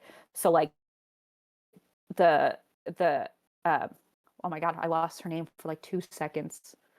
But the people that Jake meets, they use like birds. They're very like aerial people. Like they're up in the mountains and things like that. So like they use birds to like hunt and like travel and all that stuff. Well, not birds, but bird type predators. And so to make that bond with that creature, they have to like bond together, do that proper bond, and then they're like bonded for life. and like that's their like riding partner for like the rest of their lives, or until one passes and like they move on or something like that. Right. Or like in the second movie, they the Sully family, we'll call them, because there's a bit of a time skip. They go into hiding into a coastal tribe. And so we see a completely different group of Na'vi, more akin to like, yeah, like Pacific Coast kind of people. Um, and so like we see a lot of sea creatures, and there's these like beautiful, huge whale-like creatures that he brings in that are like super intelligent. Like they are like they have their own religion, they understand maths, like all these types of things. And to bond with it, you have to go inside of its mouth, and like this thing comes out, and then like you can attach it, and like that's how like they like, share memories and things like that. And I'm just like, that's super cool, and I like that a lot. I just think, I don't know, it's so conscious of like the environment, and it just brings in that energy of like, not like everything is equal and the same in the eyes of nature, and like we should all work together instead of trying to destroy it for the sake of what? Money? What is money? I ask you. Social construct, motherfucker. Exactly. Mm-hmm. So, very good narrative, very fun world. And they also have my favorite trope in the world, which is an antagonist that keeps coming back and is kind of like the protagonist's best friend. Oh, nice. Yeah. Yeah. Like, Is it not like, actually. I was gonna ask, is it kind of like a rivalry? Is it Sasuke Naruto? Is that what we're doing here? It's more like Crowley and Supernatural, Okay, interesting. where like like so Quarch is this guy, he's been like the head of security on Pandora for years or whatever, and like Jake is supposed to be under his command, and he's trying to get Jake to do things. And so like, actually I should say it's a little bit of like a Wesker Leon kind of situation even. Okay, interesting. Yeah, yeah, Yeah, yeah. let me go. Yeah, I feel like that's more of a thought process there. And so Jake obviously betrays him because he chooses the Navi people or whatever. And then, but in the second movie, they bring him back with a proper avatar for himself so that he can go out and find Jake and whatever. And so he has a really good, arc through that, because we find out that he left a son behind, all of this kind of thing. And that kid was left to be raised by the scientists that stayed behind. So there's also this random kid here that like is a human, but like is basically like hangs out with Jake's kids, and like is like has a lot of like Navi stuff because that's how he was raised. Like he was raised in the Navi tradition in a lot of senses and stuff like that. And like he knows the language fluently. And so Hmm. he comes in and kind of messes up Quarch stuff. But then in the third movie, they gave Quarch a woman. They said, this big bad guy needs a big bad woman who matches his freak. And they did that. And it kind of left Quarch. I really liked it because it made Quarch just kind of think about his own identity and himself and what he wants and like who he is, kind of thing. And like how much he like, you see this respect that he grows for Jake, for like, they're the same person at the end of the day. They're both Marines. They're both raised to follow orders, to follow their gut, to follow these things. And he's just watching Jake succeed in that, whereas he's slowly becoming this dog and this mouthpiece for these people. And I don't know, just how they framed Quarch in the third movie, I absolutely loved, and I thought it was so good. And yeah, he was also funny. Like James, in an interview, he was talking about how like he brought humor into this one, and he liked how it was funny in moments. And I was like, you mean when your bad guy Quirch was ripping jokes back and forth over there? Yeah, you're right. He was the comedy relief of all of this, and it was Yeah. awesome. Like, Yeah, that yeah, sounds just great. fun characters. Yeah, and the CGI, beautiful. Like, yeah, everyone's right. Like, this is like, yeah, they move technology in the way that we can make films forward so much, especially when it comes to like that CGI aspect. Like watching the first movie, you can see the progress of the CGI and getting better quality through the movie almost. That makes sense. And Yeah. then this like decade jump, it's like, oh, you guys are real. Like this isn't people in like suits with balls stuck to them. Like you guys are actually like in this getup, and you're going, and it's awesome. Yeah, I mean that was the one thing I knew about Avatar, was essentially it was like it was the technical aspect of it, right? That's why it had Yeah. so much hype around it to begin with. My fucking grandfather, for some reason, had an Avatar background on his laptop for like years because like he was so hyped up about like the technical aspects of this film that he ended up like, I don't know, I don't even know if he watched it, to be honest. I have no That's idea. fair. But But that's like, the type of popular yeah, phenomenon it became, right? Even absolutely. if you didn't watch it, you knew about it because of how like it impacted the industry as a whole. Yeah, in a And very significant way. Yeah. yeah, and I think what it's doing right now, like with this like this current semi struggle of like keeping theaters alive and like going into like the theater to watch cinema and things like that, Hmm. especially since COVID, like these movies coming back in this way is so impactful because it's showing people like they want to go to the movies, they want to do whatever. And like James in like every interview was like, hey, you keep showing up to our movies, you keep filling up those seats, we'll keep making movies. Like Hmm. that's the easy equation of it all. So if you want more of this, come back and watch. And I'm like, okay, I'll go watch it 3 times. Thank you. Like, Yeah, yeah. 100%. yeah. Yeah, that's awesome. Yeah, I never put a whole lot of stock into the Avatar movies because again, like, you know what I'm like. I Yeah. hear something's good or I hear something's bad, Yeah. and either way, I'm just like, Yeah. Cool. You're gonna yeah. move I on. just immediately decide it's not for me, especially with movies. Like, I'm bad at watching movies to begin with, but Yeah. it does Yeah. sound super interesting. Yeah. I think this one would be a really good one where you're like, you're sitting down and like you're working on projects all day and you want background noise, but like something a little bit newer. Yeah, Because I think it's a movie for you where like you'll get grabbed onto certain parts, but other parts you're just not going to give a shit. Like just yeah, with sure. the things that you care about and the things that you like it's going to be an easy up and down one for you to do. And they're all like 2 hour plus movies, so like they're basically a Lord of the Rings run through. Yeah, for sure, for sure. I didn't realize they were as political as they are, which is a lot more interesting to me. Like, there's a Yeah. lot more of those themes there, so that yeah, Yes. that Oh yeah. definitely helps. And it's also paralleled very well with Natiri. That's her name. Sorry, Jake's wife. Right. And but it's so perfectly balanced with Natiri because it's her struggle of she's left to help defend her people from these sky people. She but she also loves one of these sky people, and you can see a lot of that like internal struggle of like racism of like these people that hurt you and hate you, and like how do you cope with that, and, like how do you deal with this struggle of grief, and also of knowing that like your life's never going to be the same because even like your home was burnt to the ground, like these people killed your father, they're taking away your land, they're doing all of these things, what are you supposed to do in the face of it all, Yeah. kind of thing. So like that with Jake becoming one of the people but still having that little bit of like sympathy for humans because he was a human too, right? And Yeah. like he doesn't agree with them obviously, but it's again it's that black and white. It's like it's such a complicated structure. Yeah, it's black and white of like this is bad and this is wrong or whatever, but humanity is complex and people are complex, and so yeah, it's just fun to see them be two opposing forces in such a way. And there was an argument that they had in the third movie that was like really needed to be had, which was basically like them facing like Natiri's like hatred for the sky people kind of thing, and him being like, "So do you hate me? Do you hate our children? Like they Mhm. have it in their blood too." Like and like I don't know. It's a really good struggle and like balance and a conversation that I think they have through it all, which is really fun. Yeah, that sounds really interesting. That is actually Yeah. something I would probably check out, despite my years of ignorance. Hey, and this is Yeah, why this is the whole point of ship ship. We want to convince each other to watch the things that the other haven't. 100%. That is Mm, part of it. Absolutely. mm, yeah. But that was my bit on the Avatar movies. I know that you recently watched Howl's Moving Castle I and you wanted did. to talk about it. I 100% do. I did just get a text that I need to respond to right away, so just give me one Okay. moment. Sorry. You go bad doing work. Even when I am not working, I am working because people need me, and it is annoying.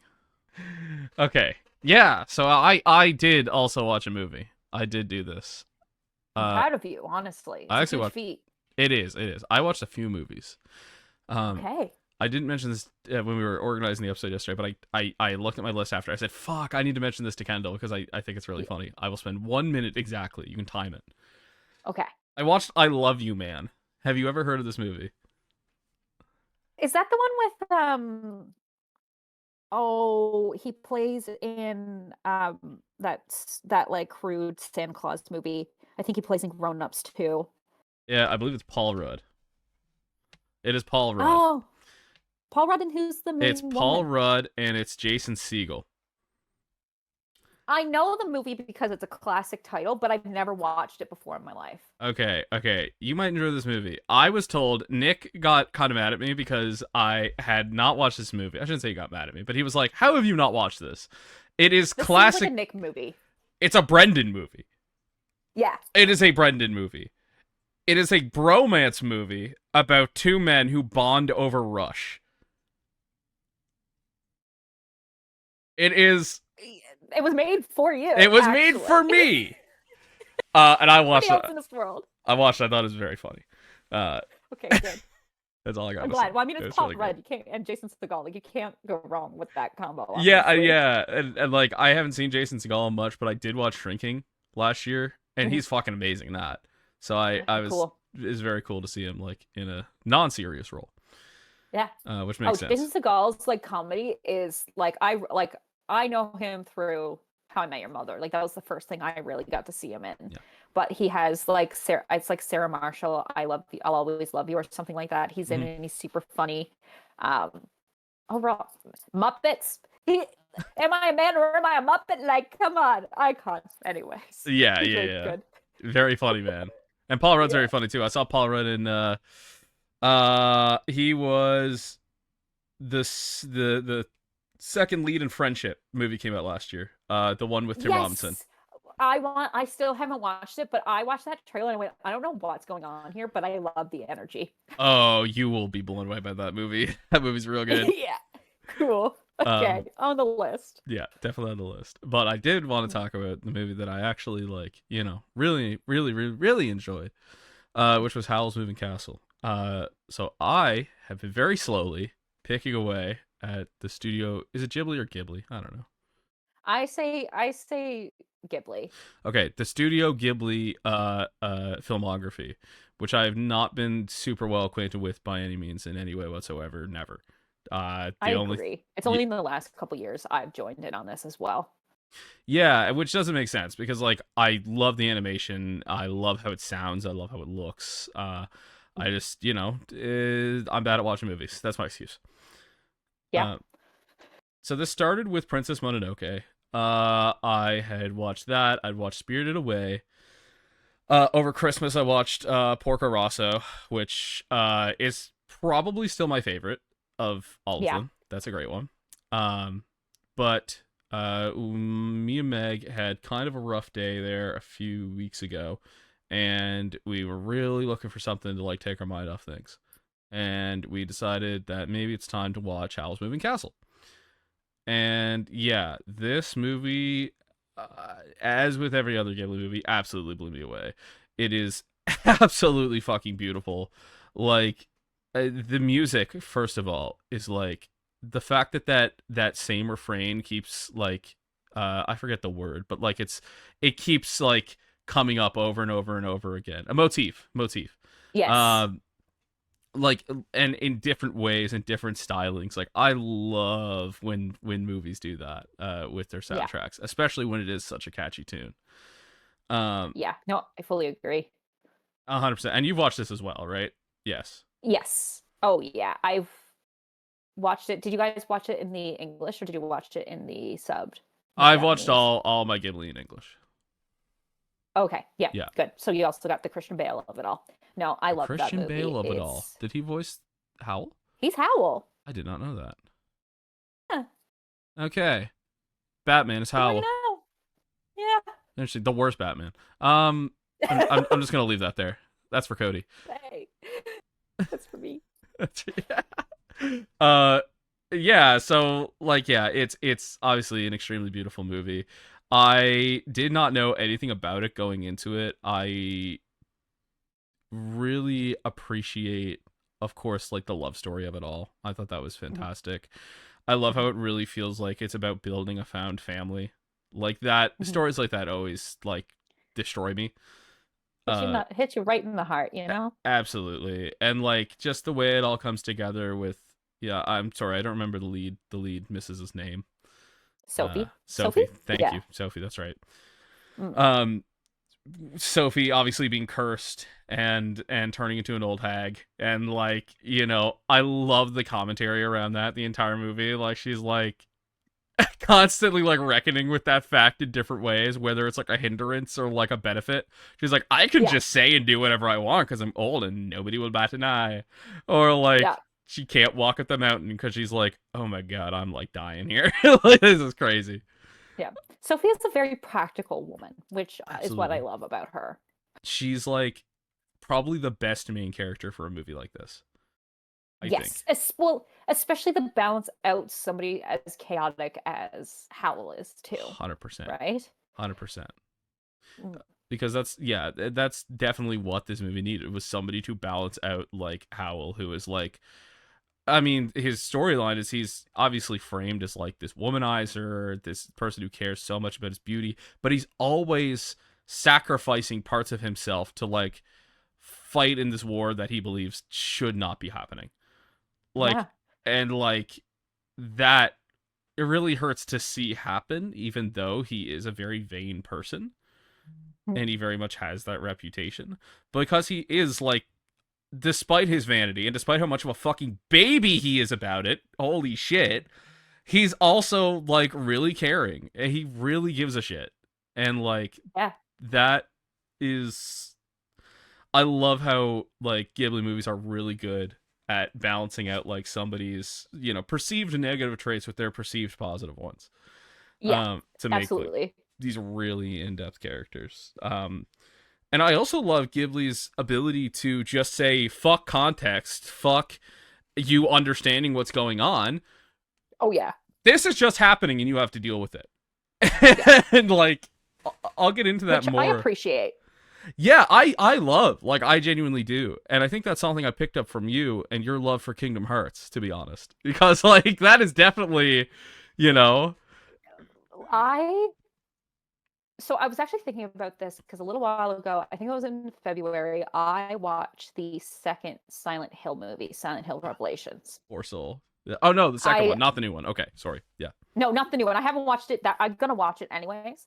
Yeah. But my and I kind of realized like my biggest gripe with those early 2000 video game adaptations, they try too hard for exposition and they try too hard to explain everything that's going on. But the experience of you playing Silent Hill, for example, you don't know what the hell is going on. You don't Absolutely. know anything. You're just given this map and you're just going through this foggy town and you're figuring it out as you go.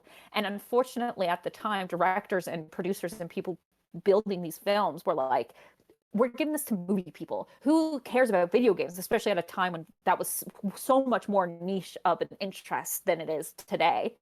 Where like they're like, nobody's going to know what this is. We have to explain every single bit to them. We can't trust them with it. So like we have to do that. And it takes away, especially for something like Silent Hill, it takes away the scariness of it. It takes it into a much more like boring atmosphere because it's like I want to be scared, but your mouth you're feeding me everything that I don't need.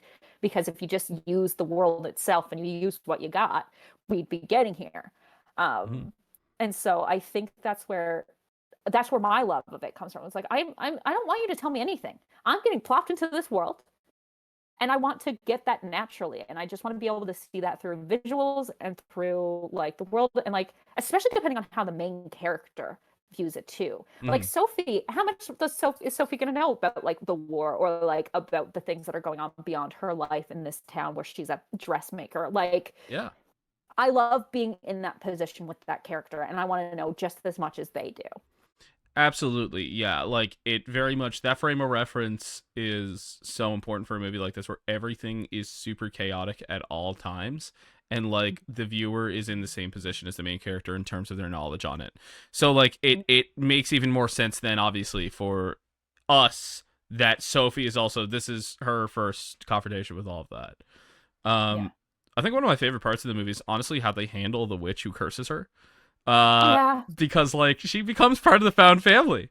Like she Yeah. has that kind of reversal, and like, uh, you know, she doesn't change necessarily as well, she changes. She definitely changes, Yeah. but she, you Yes. know, she doesn't have that like character shift necessarily. She just like they learn to accept her for her, and that's about it. And like that's what found family is, like genuinely. Yeah. So like Yep. yeah, that movie really really hit me at a time where I kind of needed it to. And yeah, like it may not be my favorite Ghibli movie, but it's one that like I am going to appreciate for a very long time. Um Yeah, it's so yeah. impactful, and like I can understand why it's like majority of people's favorites for sure. 100%. It makes so much sense. Like aesthetics alone, I get it, but like when you pair it with this amazing motif, this amazing soundtrack, the Yeah. characters being so as well developed as they are, and then of course the narrative itself, it all yeah fleshes out to be just a fantastic movie. Yeah. Before we move away from it, I want to say that one of my favorite shots of all of Ghibli is the shot of Howl in his bed.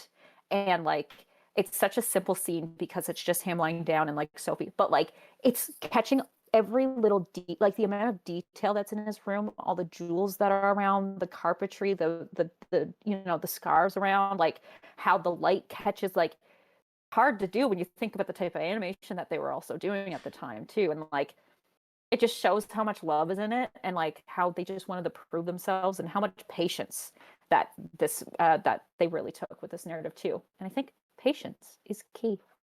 Yeah, and I mean that it's more and more important that we are reminded of this kind of style of animation and like the work that goes into it. Especially when I mean, I almost called him Hidetaka Miyazaki, which is not his name. That's wrong guy. What's his first Yep. name? Like Miyazaki's first Yeah, name. You're asking me these questions doesn't matter. that Don't matter. because there's like three Miyazakis in my head right I know now. it's fine, but Miyazaki's has come out like really heavily against AI, and like especially Yep. with that stupid fucking trend of people like Yes. making Ghibli characters of themselves using fucking some stupid AI filter, and they all look like trash. Like Yeah. you are telling me straight up that you're a fucking idiot if you do that. By the way, that's my opinion. But Yeah. like in the era of where like this stupid AI bubble in which everybody, TV productions and movie productions included, are trying to like streamline by using artificial intelligence. Uh, I think it's even more important to look at a work like this as like an example against that of why Absolutely. that is like as stupid and dumb an idea as that is, because when we have real people working on real shit, you Yeah. get something like Howl's Moving Castle. Yeah, because it's as if we need human experience to create art that's actually impactful. What? you know, Nah, what? that's not Who true. would have thought that? Like, That can't be not true. me. No, But it can't yeah. be. People just get in the way, and then and they cost money, so that's an issue. Oh yeah. The people are expensive. People are expensive. That's true. Yeah, God. But that isn't the only movie I watched this month. Obviously, I mentioned I watched I Love You Man, but I also went to theaters. I guess this would have been in February. I did it for Valentine's Yeah. Day, but I did go to theaters and see a little movie from a little YouTuber. Good old Iron Lung, baby. I did too. It was awesome. It was pretty cool, I must say. I was so impressed at not only Mark's like persistence in like making this film, but how well he kept the dread and the anticipation. Like we all know what's going to happen. You're stuck in you're sealed into a submarine in a ocean of blood. I know what's going to happen to you at the end, but I Mm-hmm. keep that little bit of hope just keeps you going and keeps that dread so alive. And to have it be in just one frame, and not one frame, but like one setting, and never leave that setting, like that's impressive. That's insanely impressive. Mm-hmm. Incredibly. Yeah, I didn't know a whole lot about this movie going into it. I knew that Markiplier had something to do with it. I did not realize it was based off a fucking David Szymanski game, which is Yeah. a sin because like You're a big Dusk. fan of that guy. Well, I really love Dusk. Yeah. Dusk is a fantastic like boomer shooter that I appreciate. Um Cool. so but I didn't know Iron Lung was a video. I didn't realize it was a video game adaptation. It makes so much sense, obviously, knowing that Markiplier like had been trying to produce this for so long. Yeah. yeah, like there were things that kind of had me hung up on it to begin with. Like obviously Mhm. watching Markiplier on a big screen was very It was odd. interesting, we'll say. Yeah, it was odd to see. Yeah, yeah. But Um that's like a barrier that like those types of creators have to also push out of, and they just have to say, "Fuck it, I just have to do it," because if yeah. they don't, I'm gonna be stuck on this little corner screen for the rest of my life, you know? Exactly. He'll be ingrained Yeah. in my plasma TV forever, just like Ex Jacksepticeye. Uh exactly.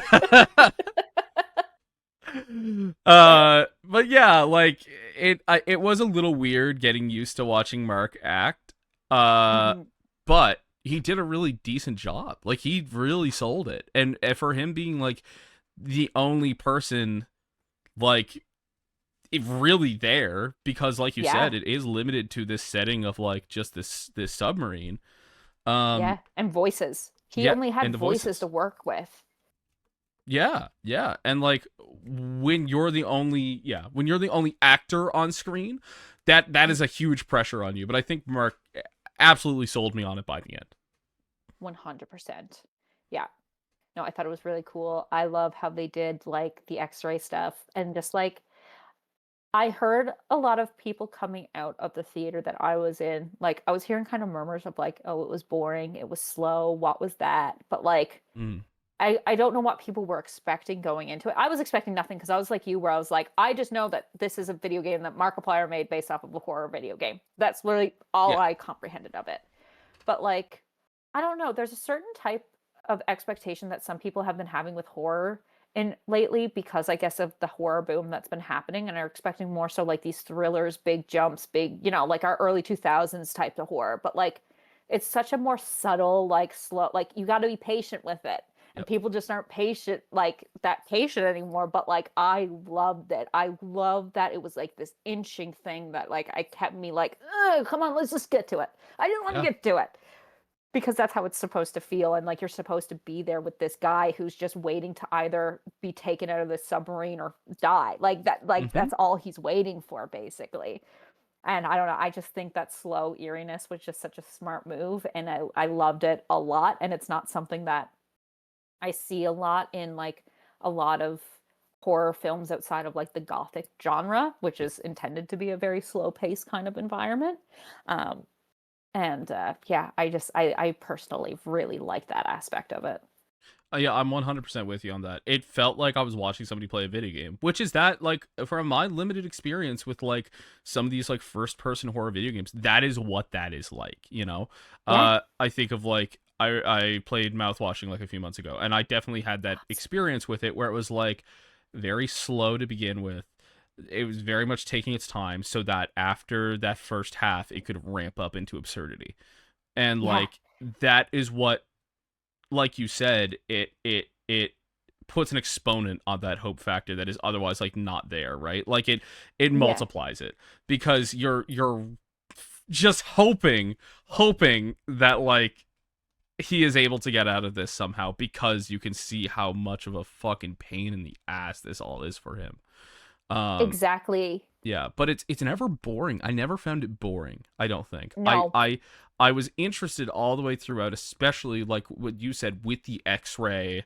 Like that's the only view of the outside is like him hitting this button, an X-ray picture of whatever is in front of his submarine. yeah, That giving was himself so cool. like radiation poisoning like in the Yeah. process, like, but Yeah. it's like it doesn't matter because I'm gonna die anyway, so it's just as well to like see if I can live with radiation poisoning, like. Yeah, I mean, it's if it's a chance to stay alive, I will take it, deal. Yeah, And once it ramps up to that second half, I was honestly like, huh, can we go back to the taking pretty pictures of the weird fish, please? yeah, Like, yeah, especially getting these weird notions of like something also inside the submarine, and it's like there's nobody else inside how no. what's going on, like what's happening. Yeah, like you feel crazy watching it. You really do. Yeah, Especially like in that scene where you're not even sure if what's happening is real or not. Like yeah, even now I'm like, what's going on there? yeah, Yeah, it and I think was that's fun. crazy. Yeah, I love a mystery and like a thriller to really I want to not understand what I'm A lot of the times I want to not understand what I'm looking at until I reach those last 5 minutes. 100%. That shows me that that's a really good, like, you got me. I can't read the pacing. I can't read the step by step of how this narrative's going to go, especially as somebody who consumes so much media and consumes so much like narratives and write a lot myself, where like you're like you get so used to like, yeah, I'm going to put this here because of this later. Like you couldn't follow that. And so it just left you so mind numbed of like what's going on. And I think it's really cool. And to tie back to something you said about it feels like playing a video game, I think that's another thing that Markiplier did so successfully, because when adapting a video game, you kind of have to make choices. And he made the choice of, I want you to feel like you're still playing this game. Mm-hmm. Like, I want to get the essence of what it's like to play this game just through like a different format. And I think he did, like, it was great. Like, I was right there holding the controller kind of with him. Yeah, absolutely. And it goes back to something you said with like earlier in terms of that with Silent Hill, like when you're playing Silent Yeah, Hill, like part of it is I want to walk through the fog and not know what I'm doing. So exactly. when you have an adaptation of Silent Hill, not to point fingers, but Uh, that is very much just adapting the characters and well, not well, but like adapting yeah. the characters and the general plot, but you're not Mm, adapting the atmosphere, then that's not Silent Hill anymore. yeah, like you're doing something completely different, and it's just as well for you to just choose a different IP or to just make your own. Just make your own. Otherwise, you're doing it Yeah. just to get the funding and the obvious recognition for people going to the theater. Yep, and that is my big beef with the Uncharted movie, but we won't talk about that today. I forgot that existed. That's so stupid. Keep it forgotten. Never Okay, all think about right. it ever again. Good enough. Will do. Yeah, I mean, and in terms of video game adaptations, this is probably the best movie I've seen of a video game adaptation that I can think of. Like maybe I'm missing something real obvious, but The only other ones I can think of, especially of like late, is like the new Mario movies are actually pretty fun and eh. pretty good. But like those movies are easy to adapt because it's like you don't have to follow a Mario story. You can just have a fun time with it, kind of thing. Yeah, it felt Um, yeah, that's yeah. Like, I don't love that movie, but like and fair yeah, enough. Yeah. that's fair. Like to me, they're like, I'm like, yeah, this makes sense. And like maybe Sonic. I don't know how you feel about the Sonic movies, but I think those live action Sonic movies are awesome. I think they're so Yeah, silly and so fun. I watched the first one in theaters. I have not watched the second two, but yeah, I also did But not love that first one. yeah, that makes sense. And they're more corny and fun and they can play with their narratives. But Yeah. for something that's trying to stick to like a solid narrative point, I agree. Even with like like thinking about television shows and stuff, like just because of where season 2 of The Last of Us show went, like I would still put this movie above that and how they did. And I Oh yeah. was quite impressed with what they did with at least the first season. I forgot that Last of Us show existed as well. I haven't watched it. And Yeah. I never really planned to, but I did hear it's very good. I don't Yeah, know and whatever happened I to the second season. yeah, and it makes sense that you wouldn't want to watch it. Very good. I loved it. I do need to give season 2 a chance. Um, but they just narratively made some adaptation choices that for an adaptation, fine. You want to try a different avenue and you want to try a different like route, especially when it comes to like Abby, how they're portraying Abby and like certain things with Ellie. But I just didn't like it. To me, it feels like they're shying away from the brutality of what part two Oh, is. but that's like the point But though. that's the point of it. And like, Yeah. yeah, they're just trying to soften it up. I don't know. To me, that's what it's like. But again, I Uh, can't give a full this is what I think about it because I haven't watched it yet, but I really need to just hunker down and do it. Yeah, but in theory, I feel like that is missing an entire point of that game. While also like Yeah. that point of that game was already being like heavily criticized when that game came out because Like, of and like certain aspects of it. So like, are you yeah, and responding to that's that criticism why. by trying to soften it? Is that what's happened? I don't know. That's That's that's interesting. what I think it is. I really do think it was the creators and the producers trying to like soften that blow and like because it was like a lot of people didn't like Abby. A lot of people like Yeah. poor old Laura Bailey was getting death threats for this Yeah, role. it got really Like bad. it got really bad. And so like yeah, I think they started to play chicken and they cared more about views than they cared about the authenticity of what The Last of Us is really about, which is at the end of the day endure and survive. Yeah. Yeah, and the violence is obviously a huge part of that, yeah. Yep. But yeah, But as for As for Iron Lung, though, yeah, I really enjoyed this movie. Me and Meg went to go see it on Valentine's Day because we had nothing better to do. And we Yeah. just, Yeah. yeah, it was a great time. We really enjoyed it. Yeah. It was a Me fun too. I conversation went in the and car afterwards. yeah, absolutely. I also enjoyed it. I went because I was trapped in Halifax due to a snowstorm. So my friends Right. were like, "Do you want to go see this movie with us?" And I was like, "I got nothing better to do. Let's go." Go see Marky on the screen. Why not? Yeah, why not? Yeah, it was So, real good fun. We do have another big topic that me and you need to delve into here. First, I think maybe we should save that one for last. Maybe? Are you okay okay. with that? Okay. Okay. I'm Okay. fine with that. That'll be our big Awesome. conclusion. Yeah, because that's gonna be a big one, and I have a lot of Yeah. thoughts on that one too. Um, Good. I want to hear your thoughts. you were talking about this album from this collective that I'm. Yes. You tell me about it yesterday. I was fairly interested in. Yes. Did you end up listening to any of it at all God after? no. Okay. I didn't think so, but I had to ask. Yeah, fair enough. So, nah, this I found this album came out September 2025. Like it came out not too long ago. No, January of 2025. But I found it in September because in August I went and saw My Chem in concert. Nice. And when I came out of it, it's not that I didn't want to listen to My Chem anymore, but I find after a concert, it's like I have to leave the music to that moment and like because it's like such a specific mindset that I have, but I Absolutely. didn't want to get rid of it. And in my recommendations was this band called LS Dunes. And I heard the guitar and I was like, wait a minute, I know that sound. And then I looked it up and Frank Iero is a part of this band. Um, and it's called Ellis Dunes, and the album is called Violet. And it is a really good, like, like heavier, like I'd call it more like a punk record. Like to me, it's like a really good vibe. There's this beautiful atmosphere that just falls through it all. If I remember correctly, they were talking about how like the concept is kind of revolved around like love and different aspects of love, which is through the name Violet. Because I think if I remember correctly, again, I have to fact check myself. I shouldn't just be saying this stuff. I feel like Phil from Dan and Phil, just always just saying whatever I think. Doesn't matter if it's true or not.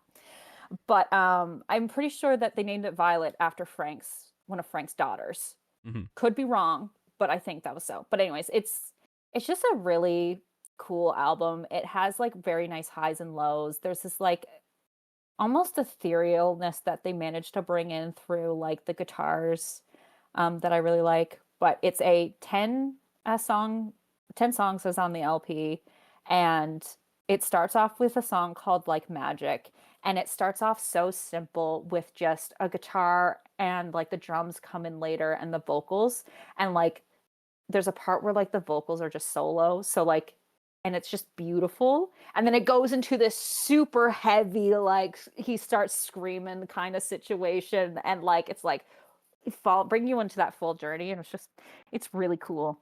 My favorite songs from it are Fatal Deluxe, Paper Tigers, and I think Violet, if I remember correctly, because I haven't listened to it in a couple weeks. But when I say I found this album in like the September mark, and I wasn't listening to a lot of music in September because I was living with Kirsten at the time, and I was very logged off for a lot of that time. But when I was listening to music, it was this album. And then when I like was like moving in, it was just that. Like I can get so locked into like one album, it's nasty. And this album, it was just repeat over and over and over and over again, and it was just really fun. And it's Hmm. just one that I think that you would really, really like, and you would be into. Yeah, I agree. It sounds like something I'd definitely be into. I did quickly fact check the Violet thing.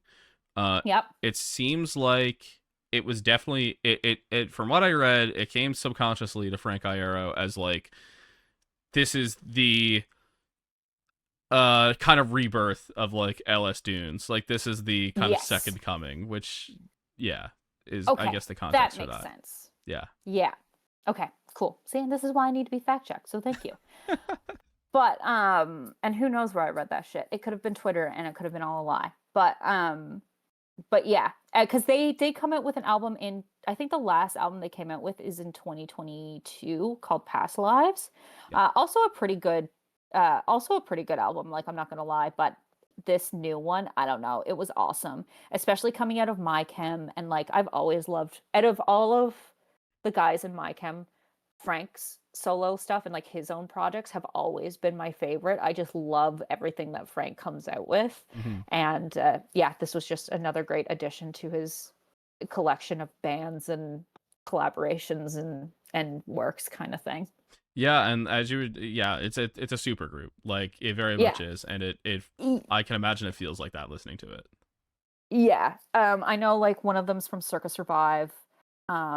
I think another one is called, I can't remember them all now, but super cool, super Yeah. talented guys, like just coming together. And I love nothing more than like a super group, like Boy Genius, like just a bunch of Yeah. musician friends just coming together to make an album together. I think is so fun and full of passion. So Absolutely. It is always like the most fun yeah. for fans especially. So yeah, go and give that a listen later on I for definitely sure. will. Yeah, that is so up my alley. Yeah, and I know Meg would Yeah. enjoy that as well, just because Frank Iero has something to do with it. So that will Yes. be If I haven't recommended it to Meg before, I need to do it again and again and honestly again. would not be surprised if Meg's already heard it, but Yeah, I will mention it. absolutely. But yeah, that's my little album of the day. But you wanted to talk about your dream of being the number one fan of this show that you've only seen like a decade ago for like 2 seconds. Why don't you tell me about Eureka Seven? Okay, so a little while ago, I had a Also wrote a full Substack essay on this, by the way. Go check out the in self insert plugin for Brendyn's Substack.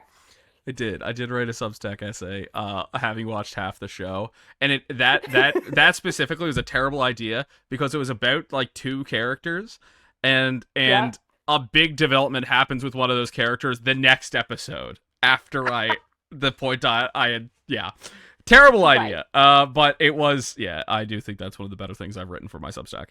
I love that. So yeah, definitely go read that. But so as I mentioned in that article, I do believe I had a wacky ass dream a little while ago that I, for some reason, with no prompting whatsoever, was the biggest fan of Eureka Seven.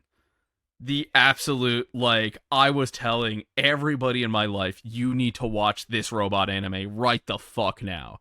This is the most important thing to me. I had watched maybe half an episode of Eureka 7, like, over a decade ago. That's so funny. It's so stupid.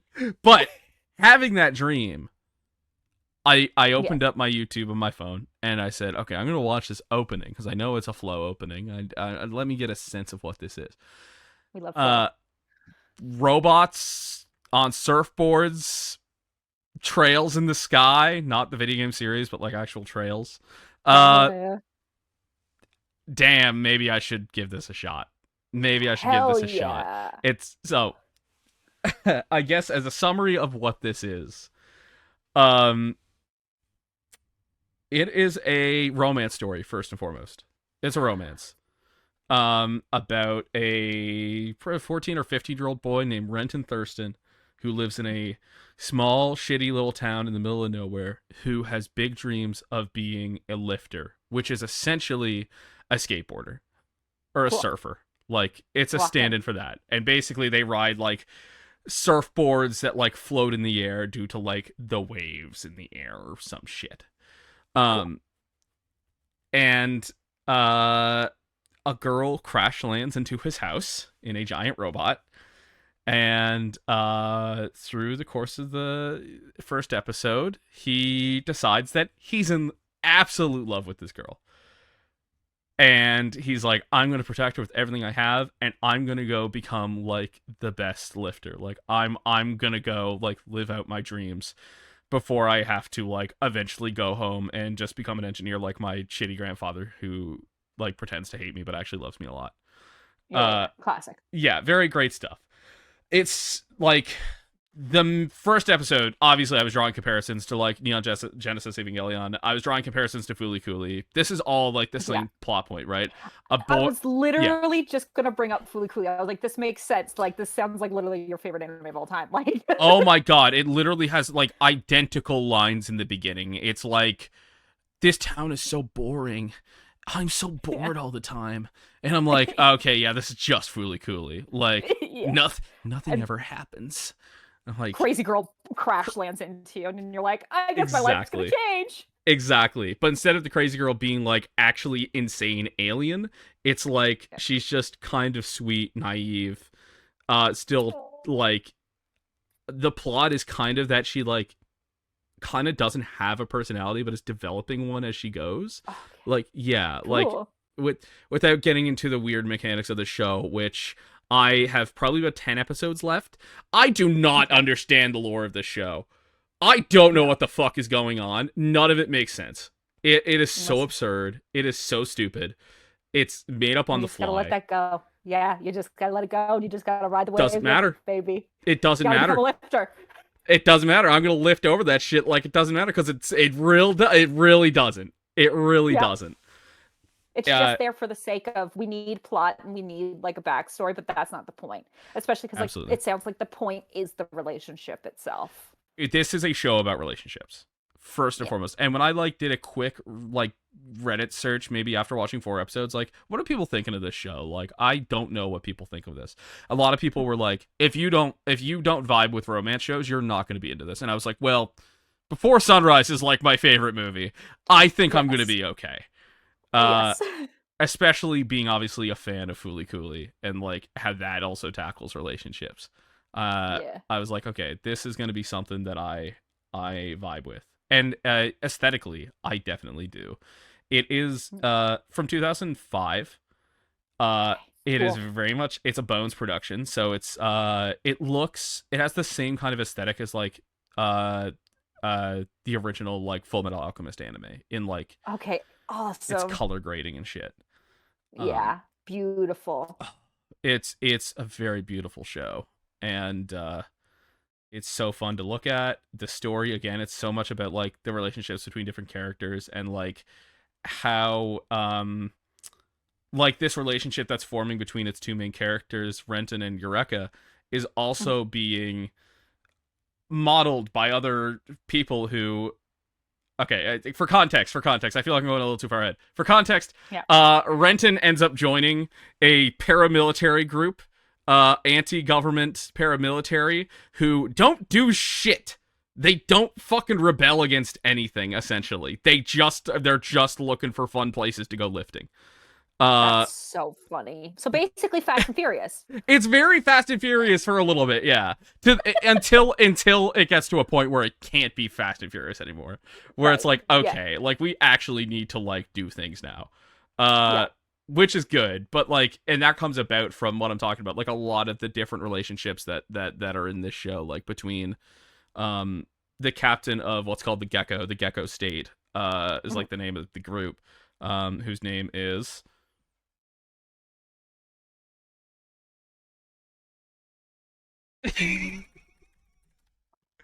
Holland. There we go. Okay. Yep. Holland, and like his relationship with his girlfriend, and like the way that's the way that like that impacts Renton and Eureka's relationship, and the way that Holland treats Renton as somebody who also wants to protect Eureka to the best of his ability, to the point where like it becomes a lot of it like it's like physically violent. Like Holland is like beating the shit out of Renton like for no reason, and it's like it becomes like real fucking hard to watch, and just it like every fucking teenage robot show, it's about growing up. Like at the end of the day, it's about growing up, and we have two like really different perspectives on that. We have Renton, who's obviously a kid who is like learning what it means to like love somebody, give yourself to somebody, and like how that impacts you, how to not be a total fucking dick about it, first of all, but also like how to do that without like forsaking yourself, or like giving, or like ignoring your own values. Yeah. And then we also see that in Holland, who is like obviously an older guy. He's like maybe 30 odd. He Okay. is been like downtrodden.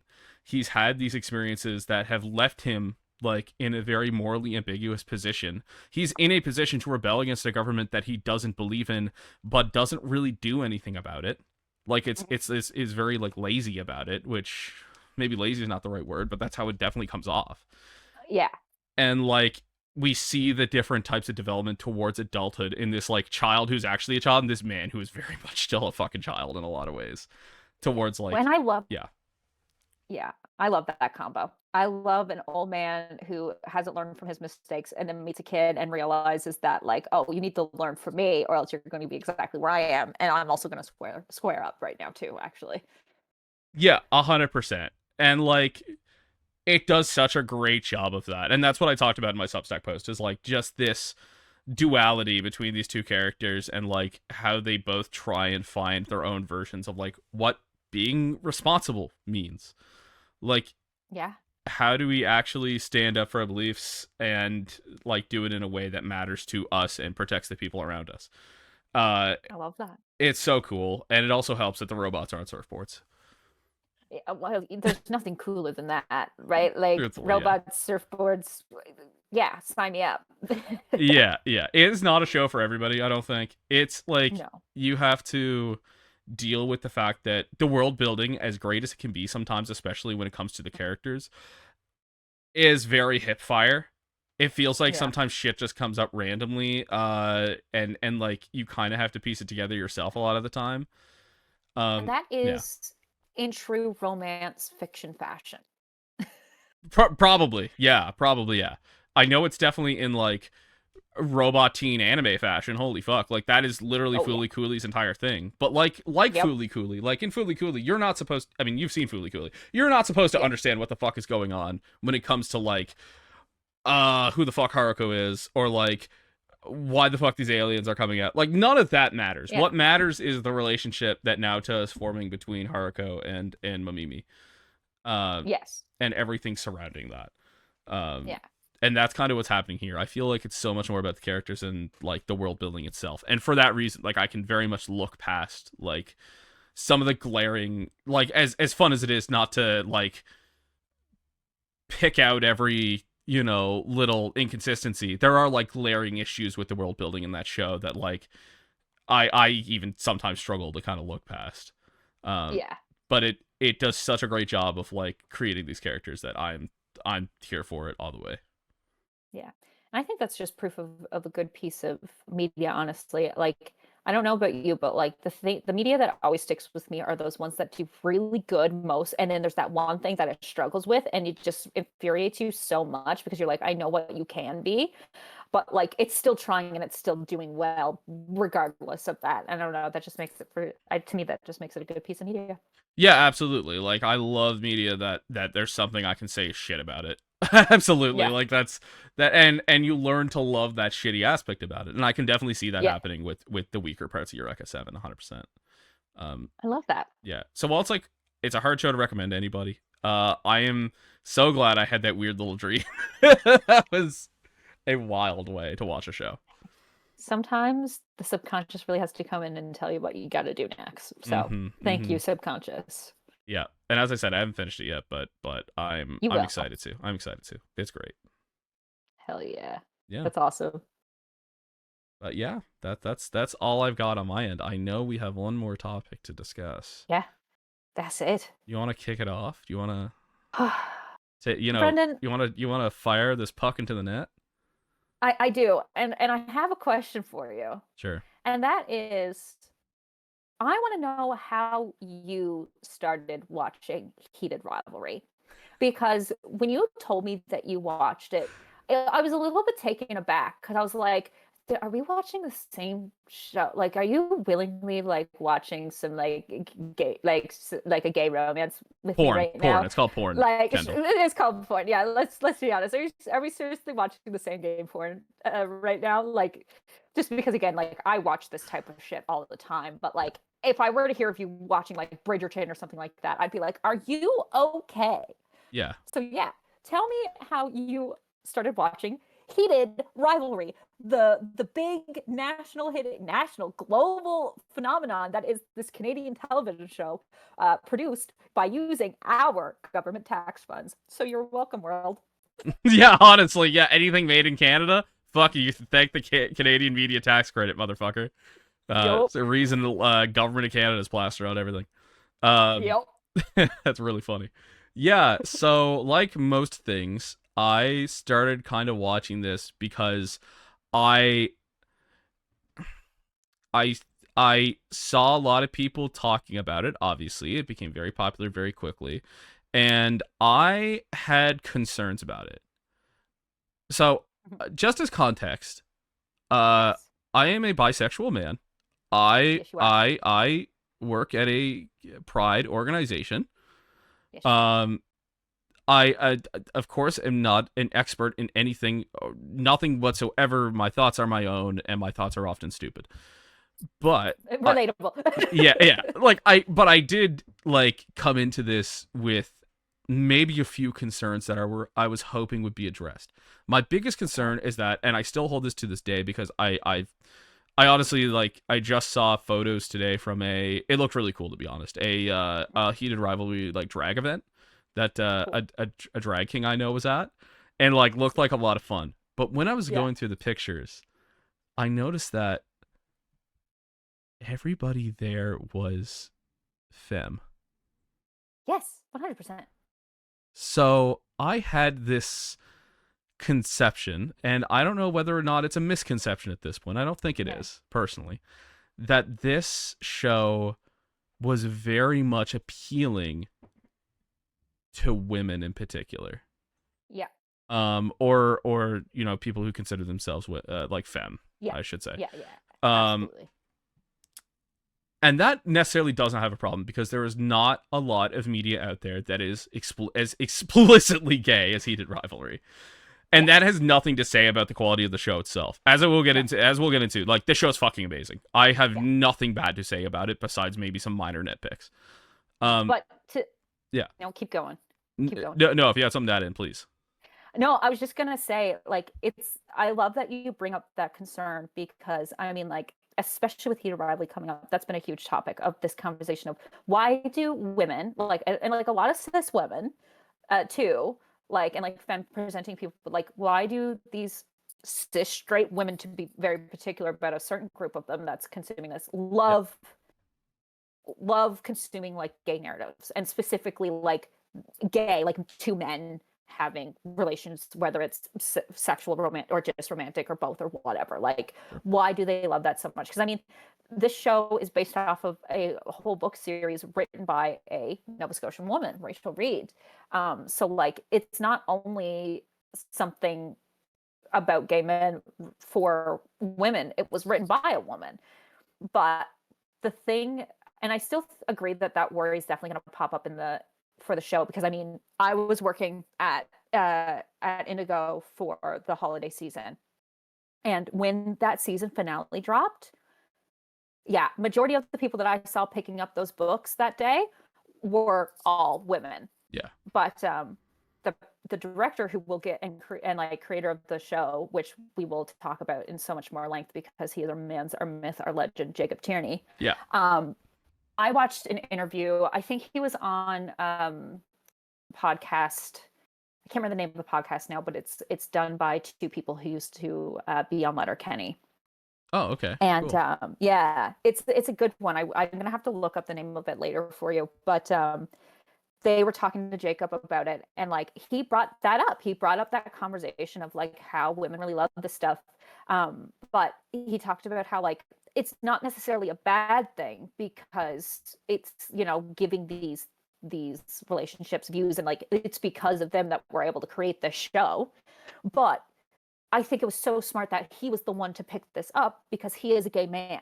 Yeah. So there are like he talked about how like there were certain things in the book that he was like for example, them fucking right away, like them having sex like immediately, that wasn't in the book. That was a long Really? draw because we Okay. women love that good urinating. And Jacob was like, that's not how this works. No. That's not how gay men function in this world, and that's not how this is happening. And so like he did come in with his own personal experience as like a queer man, and like really elevated that shift for the show. So yeah, there's still a big thing, but it was really cool to see how that conversation was very tight knit to the creation of the show, and it was thought about while in its production. Yeah, 100%. I think Jacob Tierney was the best person to do this. And like for those unfamiliar with Canadian media, Jacob Tierney was, I believe, a co-creator of Letterkenny and also Yes. a producer of some kind on its sequel show, uh, Shoresy. Yes. Which is very much about hockey. And yeah, like Jacob Tierney was obviously the best person to do something like this. Um, Yep. and which is very funny because like his character in Letterkenny, he plays like a closeted, not so closeted priest, Yep. like very overtly gay in every way, but like would never admit it type deal. Um, Yes. and like he plays that character to perfection. I made Meg watch Letterkenny for like properly watch Letterkenny because Meg had only Right. seen clips and was like, "Oh, this show looks stupid." Meg Yeah. was It's like fucking erupting in laughter over Jacob Tierney's character. so funny and So so smart in funny. the way that he puts this up. And like I'll never Yeah. forget one of my favorite like episodes for him is like it's a super hot sunny day and they're doing whatever and he's here in these like little biker shorts and he's here with the lollipop and he's just like sucking on it so like pervasively and like everyone just like he's like what like I'm just hot like it's just hot in here guys I just need my crazy like that's just like yeah that's who you are It's real funny. It really is. amongst yeah, especially where it's like this hick town where it's like, yeah, the one gay person that's going to be in this small Ontario town is going to be the fucking priest. Like, you're right. Yes, 100 fucking percent. And also just going to be the most overt gay without, again, ever admitting it. Um, Yeah. yeah, it's amazing. It's fantastic. And, like, again, definitely the right person to take it on. I guess my, like, concern, and again, I don't think any of this matters, by the way. I don't No. think any of this matters at all. Because at the end of the No. day, people are enjoying this show that is fucking excellent. It is so Yeah. good. And I will Yeah. also say that a lot of the criticisms I've seen about it, I saw some folks talking about it on a podcast. I think it was, I don't know if it's produced by Uncloseted Media, but like they had promoted it to some extent from Mhm. bisexual men talking about it, saying it erases Okay. bisexuality, which is something I completely disagree with. We, we have Ilya We have a bisexual visit character. actual Yeah. yeah. Ilya is bisexual. Shane is just gay and it's him discovering that he's gay and he doesn't like women. Yeah, which is very And fair. a Yeah. normal situation that happens. I think they said it's erasing bisexuality because of I mean we'll get into it, but the relationship that Ilya has with I don't remember her name, but like Yeah. the woman love interest of his, who is Yes. really just like one of his best friends and becomes more of a Yeah. confidant than a love interest, and that is like very much shown throughout the show. Like it's very much Yeah. characterized at that as that. And It's not like somebody usurping a position over her. yes. It's them come to terms with the nature of their relationship. And so like I heard this criticism and I was like, okay, that's no offense to whoever said it. I'm sure they're a very smart person. Very dumb criticism. It sounded like you Yeah. did not really pay attention to the show and what it was trying to say Well, about that.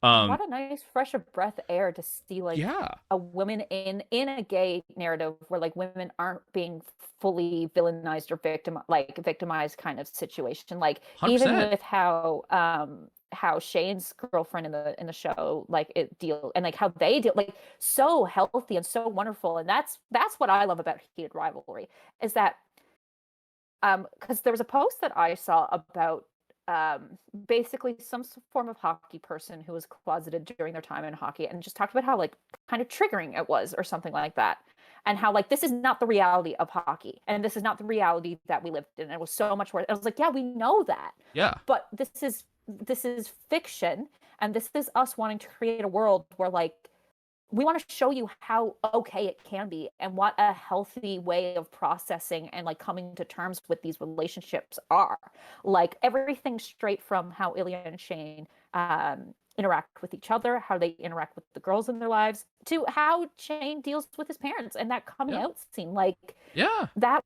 like it's all like, yeah, there's fuck ups and stuff, but it's just such a healthy and refreshing thing to see on television where it's like, cool, gay people aren't just struggling and suffering to like try and just live their lives authentically. Like there also can like thrive and be successful and be accepted, because that's the world that we want to be in.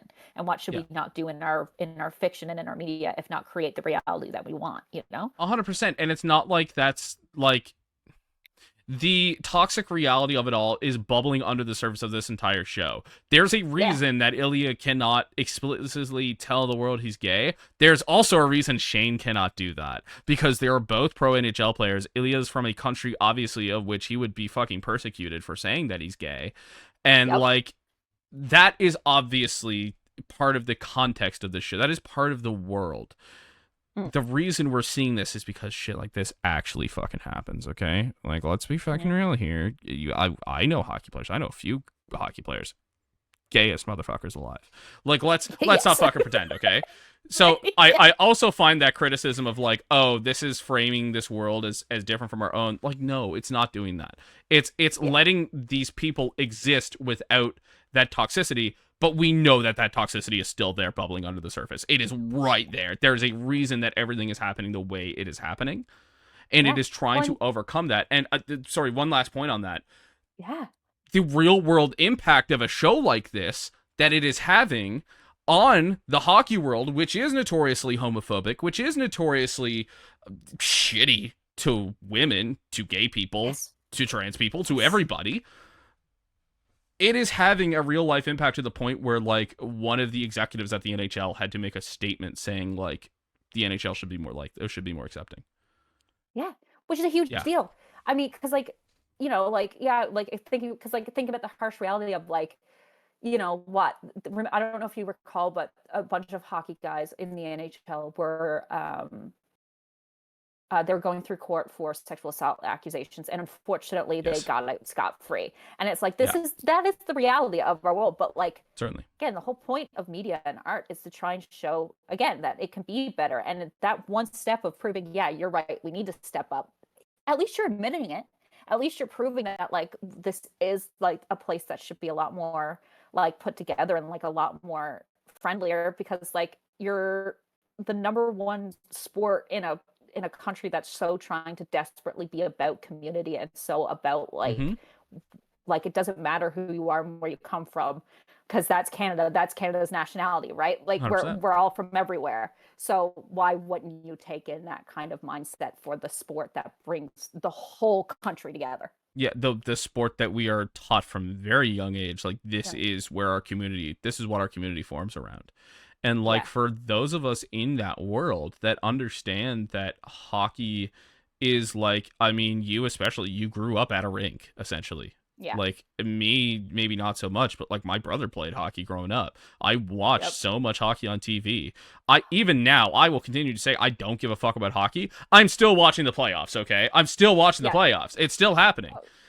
So, I will never watch like I'll never watch like hockey playing. Like I'll watch juniors, and I love watching like community hockey, like going and watching 100%. the boys play during high school and stuff like that. Like that was always a fun time, and like it like, and that's the fun of hockey, and that's what I love about Heated Rivalry, and also what I love about like Shoresy and like their conversations around hockey and how it really is supporting this. Like both shows are really supporting this same qualm of like hockey is about community and it's about our people, and like if because of all these changes for like, you know, certain policies and stuff like that, Shoresy's more about the like let us hit in hockey. That's like the whole point of hockey.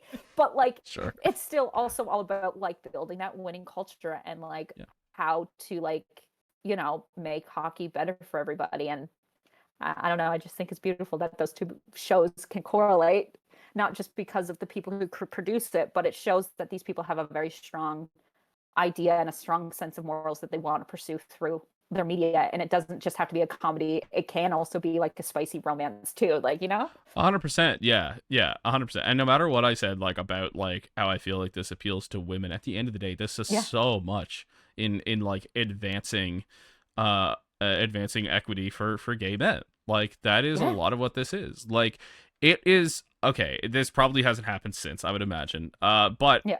if an NHL player were to come out today, there would be less of a reaction to it now that we have all seen heated rivalry. Not to say that nothing bad would happen. I am almost fucking certain it would. There would be repercussions to that 100% of the time. Yeah.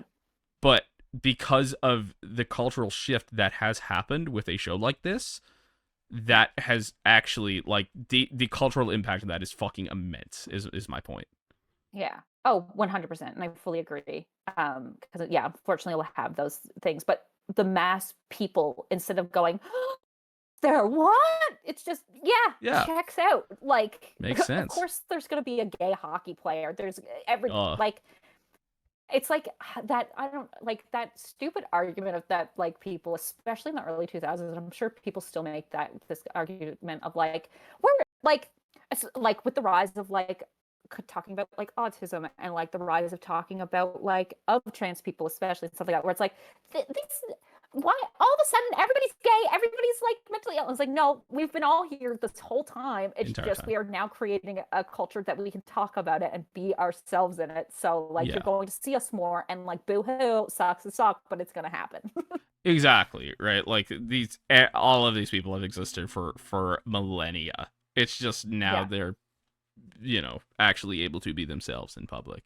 Well, for the most part, like, we're Yes. making progress towards that at the very least. Yes. So yeah, like, everything, but like, the story obviously of Heated Rivalry is fucking amazing. Like, the how that love story plays out and all the different dynamics that kind of happen, and like the end of the 5th episode in particular, I've told you already, had me in fucking tears.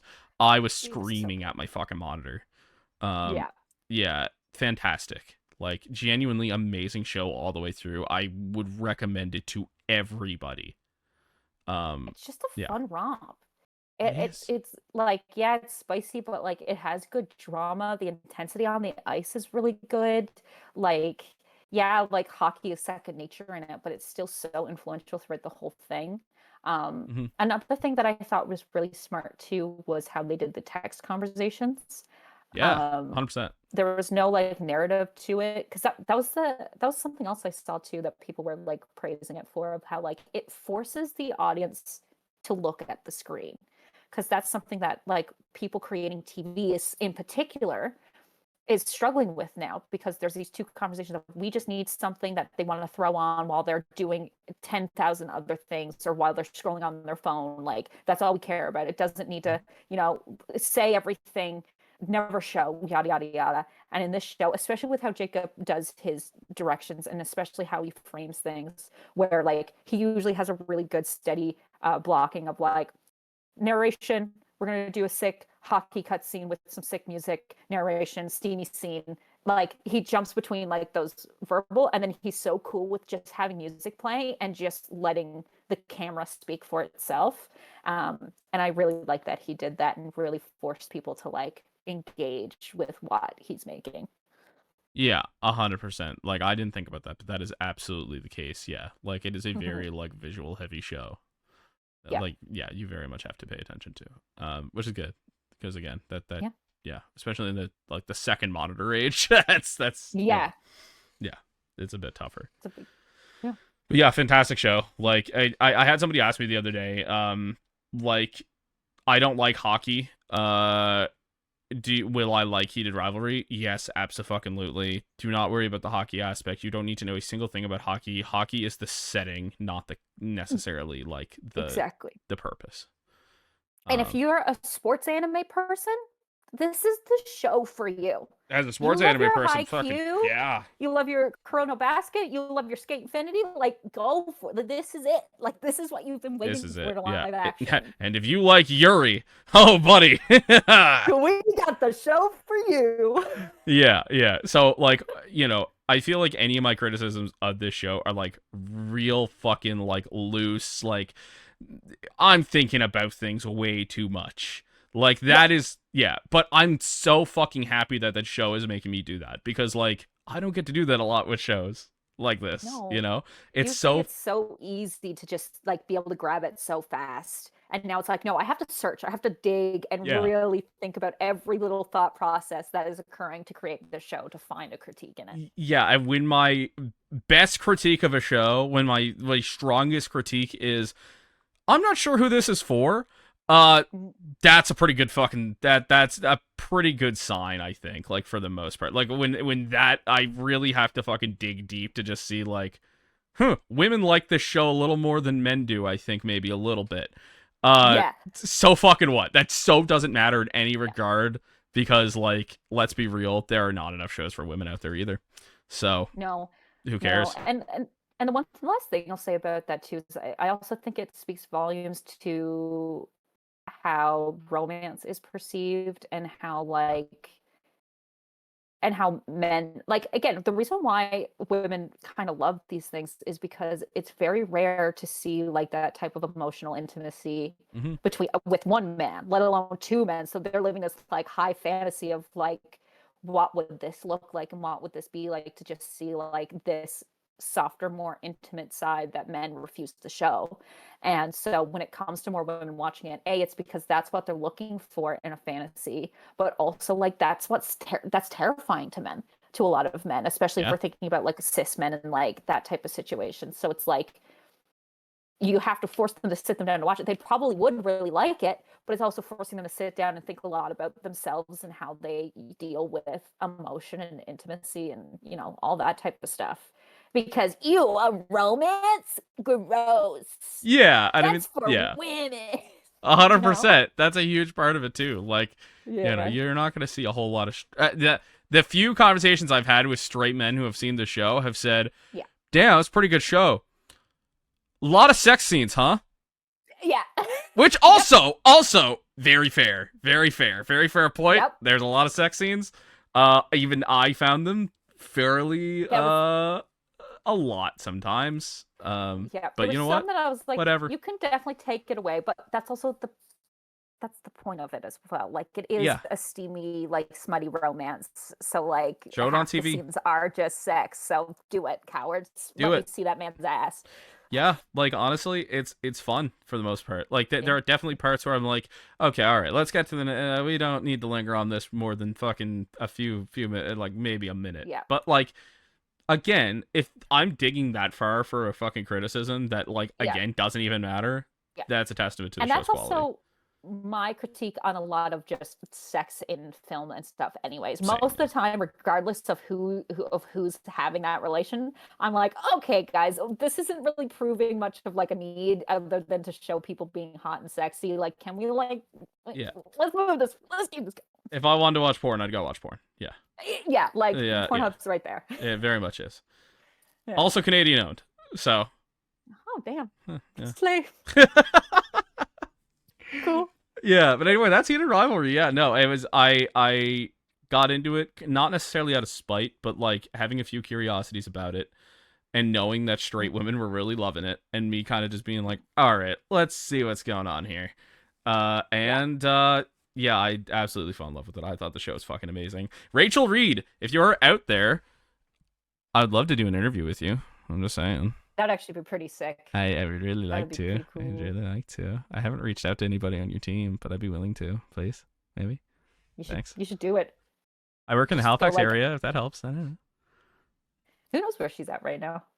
know. She had some stuff to say about the Nova Scotia budget cuts. So I don't know. Maybe Did you see Who knows? that one of the Frankenstein costume designers also had something to say about it because they're from Nova Scotia? Oh yeah, I wrote about it. Yeah, fuck yeah. Oh, yeah, you did. Yeah. Well, I didn't write much about it. I wrote a short thing, but yeah, no, that's really cool.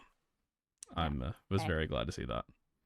Me too. Don't cut your art budget, Nova Scotia. Stop trying to take away from things just because you were bad at dealing with your money. You'll never guess who the Arts and Culture MLA is. What region he governs. Who? Yeah, Yeah. I know. I know him very. Checks out. I unfortunately know him very well. Yep. But yeah, not to get into it too much, but it very much seemed like he was not aware that that was happening. Yeah, I believe that. Poor yeah. guy. Poor guy. Probably got Indeed. blindsided. Poor guy indeed. I had some choice words about that situation, but we can leave it at Yeah, that. I bet. Yeah. But yeah, no. I know we talked about giving each other a bit of homework. How do you Oh, feel? yes. Yeah. Cool. Yeah, let's do it. Okay. Did I write down what I wanted you to do? Hold on. Yes, I did. Okay, continue.